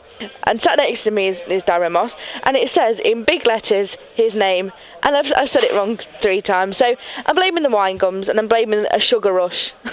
That's what I'm blaming anyway. I'm not going to take the blame myself. We'll blame the wine gums. Right, we've got loads of other sport as well happening all around the county. The Telford United have had a pre-season fixture tonight against League 2 side Notts County. They're currently losing 2-0 to those. Coming up on Saturday as well, Shrewsbury Town will be taking on Coventry City in a pre-season friendly. We'll have updates of that game on BBC Radio Shropshire. Welcome back to Park Hall on this Champions League evening. I'm here with BBC Radio Shropshire's commentator Nick Southall. Nick, well, first off, we've basically got another game to watch here because BK Häcken, the substitutes are cooling down, and well, there's quite a lot of action going on still. Yeah, some decent players out there to watch. I think we've seen too much of BK Häcken, though, with how well they've played over this tie. We'll be hearing from Craig Harrison, hopefully, very shortly. Look, I think that there is absolutely no disgrace in this result. I think the New Saints would feel that maybe 5-2 would have been fairer. They had chances both in the away leg and this home leg to have at least scored another goal in the tie.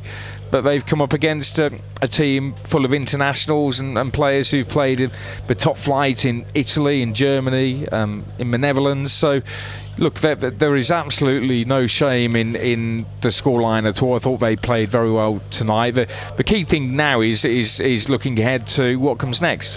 We're looking at the pitch just before we talk about what comes next. You can see the two managers just stood in the centre of the pitch, Craig Harrison and the Häcken manager Per Matthews Hogmo just stood talking in the middle of the pitch. What do you think they're saying to each other after tonight? I think Craig Harrison will be saying, "Can I have a couple of your players?" They'd like that, wouldn't they?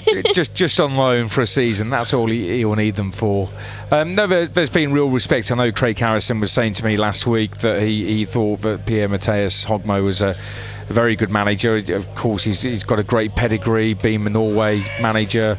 So he'll be, I'm sure, trying to get some advice and try and make some contacts. Why not? But yeah, look, Craig Harrison is a top manager in his own right and doing brilliantly in his second spell. We're talking now about the future and what's coming up next. They'll be dropping down into the UEFA Europa Conference League. Yeah. Well, how will they be feeling? They've got 2 weeks until they'll be playing that game. We don't know yet who they'll be playing because it's either going to be Zlatan Bratislava of Slovakia or Swifts of Luxembourg. So it's going to be one of those two teams that plays tomorrow night. How will they be feeling once they've had kind of tonight to settle down? How will they be feeling before that? Well, they know all about Slovan Bratislava. I think it was back in 2014 when they played there, and we went and covered that game in the Czech Republic. So they know a lot about Slovan Bratislava as a club. Of course, the team has changed a lot since then. But what we are hearing is that there is a potential issue for Bratislava in that there's a rumour going around that 8 of their players wouldn't be able to get visas to come and play here. So if it was to be Slovan Bratislava, that's quite a big problem that they've got to contend with if it is going to be them. But then you would look on paper and you think, well, okay, the champions of Luxembourg, I mean, it's Luxembourg at the end of the day. They will be playing at the National Stadium, which is a bit better than their own ground, which is probably like Bradford Park Avenue in the National North here. But again, there's a lot of talk about this Luxembourg team, that they've had a big investor going in and spent a lot of money on building a new team, and I mean spending a lot of money. So again, that won't be easy, but no game will be. When you're playing with champions of another country, it's always going to be a tall order. And I don't want to use the word pre-hit because, like you say, there's no game that they won't take seriously. But tonight, it felt like, you know, if they could get something against Häcken, it would be a big something. It would be a big shock. Yeah, but I think that actually they take a lot out of tonight's game anyway. I think that they'll be really pleased with how they played. The performance was very good. Häcken weren't anywhere near as good as they were back at home for them in Sweden, but I think that's down to the New Saints. So I think performance-wise, Craig Harrison will be very pleased. The score line isn't embarrassing, so you know, but they don't go into the next European game thinking well, we conceded all those goals. That can dent your confidence. But the problem they've got tonight is that they could be without two players, with John Routledge out injured and Danny Williams both suspected with muscle injuries. So, that's a problem for them going into the next round. I think we will hear from Craig Harrison talking about Declan McManus as well. I think his pre-season's been rather held back through injury, so he's a bit behind the other players. So I think that the fact that McManus didn't play tonight, I don't think is a major worry. I don't think he's badly injured. I think it's just a case of managing his time to get more minutes under his belt, and I'm sure he'll be playing him in the next round. Well, I can see Craig Harrison going down, doing some of his media duties.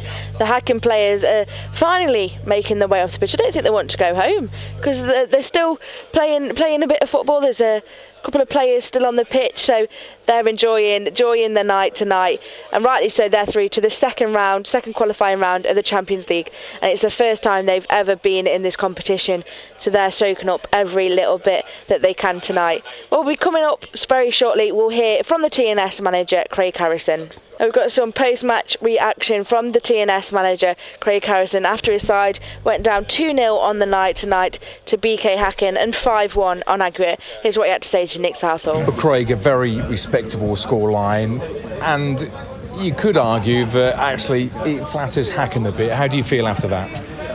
Yeah, disappointed, just naturally disappointed, because we don't want to get beat, and we did have a good opportunity in the second half to score a couple of goals, and the nature of it, the first goal's a deflection, and then the second goal is, second goal's in the 92nd, third minute, where I've already played 12 minutes with 10 men, because we'd made all our subs and we've got an injury. So, there's plenty of positives in the second half. There's plenty of positives in the first half. And I thought we defended really well. They've scored a goal from a deflection. Connor has had nowhere near as many saves to make as what he's had to make in the first leg, and we've come in with almost a perfect scenario of coming in at 0-0 and ready to go the second half and ask a question, and that obviously didn't change. The second half we thought we had to press higher. We were going to do that anyway. It was always in the game plan, but the game plan didn't quite work out because they scored a goal. And like you said, if they had cut open and scored a world-class goal, Rijgaard scored an unbelievable goal on Saturday. He's whipped on the top corner. If he scores one like that, sometimes he's got to go. But it's took a huge deflection. It's running straight through to Connor to pick up, and it's took a huge deflection, and we've just been unfortunate with that one. And a hugely impressive second half, as you had in Sweden as well, yeah. but this time on the front foot. Yeah, it was. Yeah, and it's always hard. It's getting that happy medium of sort of committing it with making sure we're structured with it, and making sure that we don't open the back door and leave. Because I've seen plenty of footage of these where teams have been on the front foot and 3 passes, it's a goal. It's literally into midfield, set around the corner, slip through, and it's a goal. And before you know it, there's 2 or 3 goals like that. And it was timing. It was how we got the opportunity to get in positions. And I thought the second half were great. No Declan McManus tonight. How is he? Yeah, look, Dec's been managing an ongoing injury for 6 weeks since we come back from pre-season, so there's nothing new with Dec now there. He's been working hard in the gym, Phil the physio and Tom the conditioning coach has been working hard with him on one-to-one basis and trying to get him in a position where he can play minutes. And last week in Sweden's the longest he's played all of pre-season. Everyone else has had 2 or 3 90 minutes, and he'd only had 45 minutes because we're managing his loading and his minutes and trying to keep him fresh for games and important games. Not that this is not an important game, but you look at it and he missed training. He come off training halfway through the session on Saturday, and he done a warm up, a very minimum yesterday. So he couldn't fulfil a full training session day before a game. So I think it's hard. Credit to Dec. He said he'd quite happy to be on the bench, and if we're in a position where we need him, then he'd put his body on his line. But but that was always going to be a risk because of the long term. It could end up being he's out for 6 weeks with that, if it doesn't go right. So it's a positive because we had a couple of negatives tonight with a couple of injuries to John Routledge and Danny Williams. Yeah, a real shame. You turn your attentions to the UEFA Conference League. You've come up against Slovan Bratislava, and I remember speaking to you there at the old stadium. Potentially the Luxembourg champions as well. What are your thoughts ahead of that? Yeah, it's going to be a tough game because they're both champions of their respective division in their respective country. So it's going to be a very tough game no matter how we play. But I don't really want to speak out of turn or speak out of, we've played a very good team today. A very good team over the 2 legs, and we're pushed with physically, mentally, and really stretched with. So we've prepared in probably the best possible way. Ideally, we wouldn't have the injuries we've had, but we're prepared with 2 really tough games, and we're being we're being stretched and worked as hard as what we possibly are. So it's put in good stead and prepared with no better way than what's happened. Unlucky, but well played. Thank you. The new Saints manager speaking to Nick Southall. I've got Darren Moss here with me tonight. Darren, just your thoughts on what Craig's had to say there? Yeah, I think he's spot on. It's one of them, they knew what they were coming into tonight. I think the way he set up was the right decision, and like I said, it's just unfortunate that they conceded that goal in the first half because they've obviously had a game plan, and the game plan was to try and keep it tight up until half time and then have a go second half, and that's what they did second half. They pressed high up the pitch, and they had a couple of chances, and it's just unfortunate really they couldn't get just that one goal, even just to take away from the fixture. And the main thing that fans were listening to there was the thoughts on Declan McManus and how they're managing his injury. Seems like it's a long-term one, and probably the right decision to rest him tonight. Yeah, definitely. He's been named on the bench, but I don't think they've had the intention to put him on. I mean, Craig mentioned that if he needed to go on, if the game was in a different outcome with 5-10 minutes to go, if they needed that goal, they maybe put him on. But I think it's the sensible thing to do. Like Craig said, he doesn't want him being out for another 6 to 8 weeks.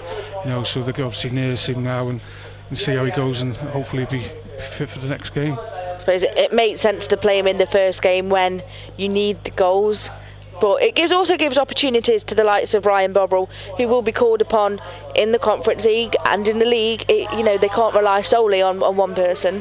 No, and that's why they've got a reasonable sized squad. So the players off the bench that come on tonight shown that they're more than capable of playing at this level. So yeah, there's players have come in tonight and done well, but the worry is a little bit, there's a couple of injuries towards the end there, so I'm not too sure how serious them injuries were, but it'll be interesting to see who's fit for the next game. Yeah, John Routledge, he was having a good game, I heard you say, before he came off as well, so I suppose it's one of those where we'll see in the coming days how they're assessing. They have got 2 weeks as well until that game in the Conference League, so hopefully that will give them time to rest and recuperate. Yeah, that's it. I think he tweaked his groin. I think Routledge looked like that anyway, but he's a good footballer. He makes them tick. He's experienced, so they'll miss him. But let's see what happens in the next few weeks. They've got 2 weeks now, like you say, to try and prepare and see how serious their injuries are. As a player now, how do you get back up for the next game? Because they'll be disappointed tonight. They know that tonight, that they know at home they have every chance of winning a game against anyone. Disappointing as well to concede so late, to make it 5-1 on aggregate. How do they get themselves back up for the next game now? I think they have to. I mean, like I say, I think all the goals over the course of the 2 legs could have been prevented. So I think that will be the most disappointing thing was the goals conceded. I mean, the first one is a deflection, and then obviously the second one, they're down on the legs at the last couple of minutes. So I think they take away the positives from the game, but obviously learn by the mistakes and take that into the next day. But yeah, the boys will be disappointed in there obviously, but they don't get beat very rarely at home in any competition here. So but on a whole, I think they should be proud of that tonight's performance. And goals that are avoidable are frustrating, but they are probably the easiest to fix as well. Yeah, of course, yeah. You can't do things, little deflections, ricochets, that happens in football, you can't, it's just a little bit of luck at times, I guess, but on the whole I thought they were quite solid as a back four tonight. Thought the two centre-halves were excellent, and like I say, they've just got to take them positives now into the next game, which is in a couple of weeks' time. But yes, they'll be disappointed. Yes, there's a lot to work on, but I think on the whole, that was a good performance tonight. The thoughts of Darren Moss here with us on BBC Radio Shropshire. We're here with you for another 10 minutes. We'll have more reaction coming up next. Very nearly drawing the end to our evening here at the New Saints. Just the final thoughts of our commentator Nick Southall. Yeah, well, I think they've done really well against Häcken. They are one of the better teams that TNS have played in Europe. And for TNS to once again, the 23rd consecutive year to qualify for Europe is a great achievement. And I think that when they look ahead now to the Conference League, it's a very winnable game, whether it's Slovan Bratislava, if they've got issues with visas for some of their players to come over, or whether it's the Luxembourg champions. It's a good chance to progress. So, yes, some real highlights from this tie, and they'll look forward with optimism. Well, thank you very much for joining me tonight here on BBC Radio Shropshire from Park Hall as TNS lost 5-1 on aggregate to BK Häcken. Good night.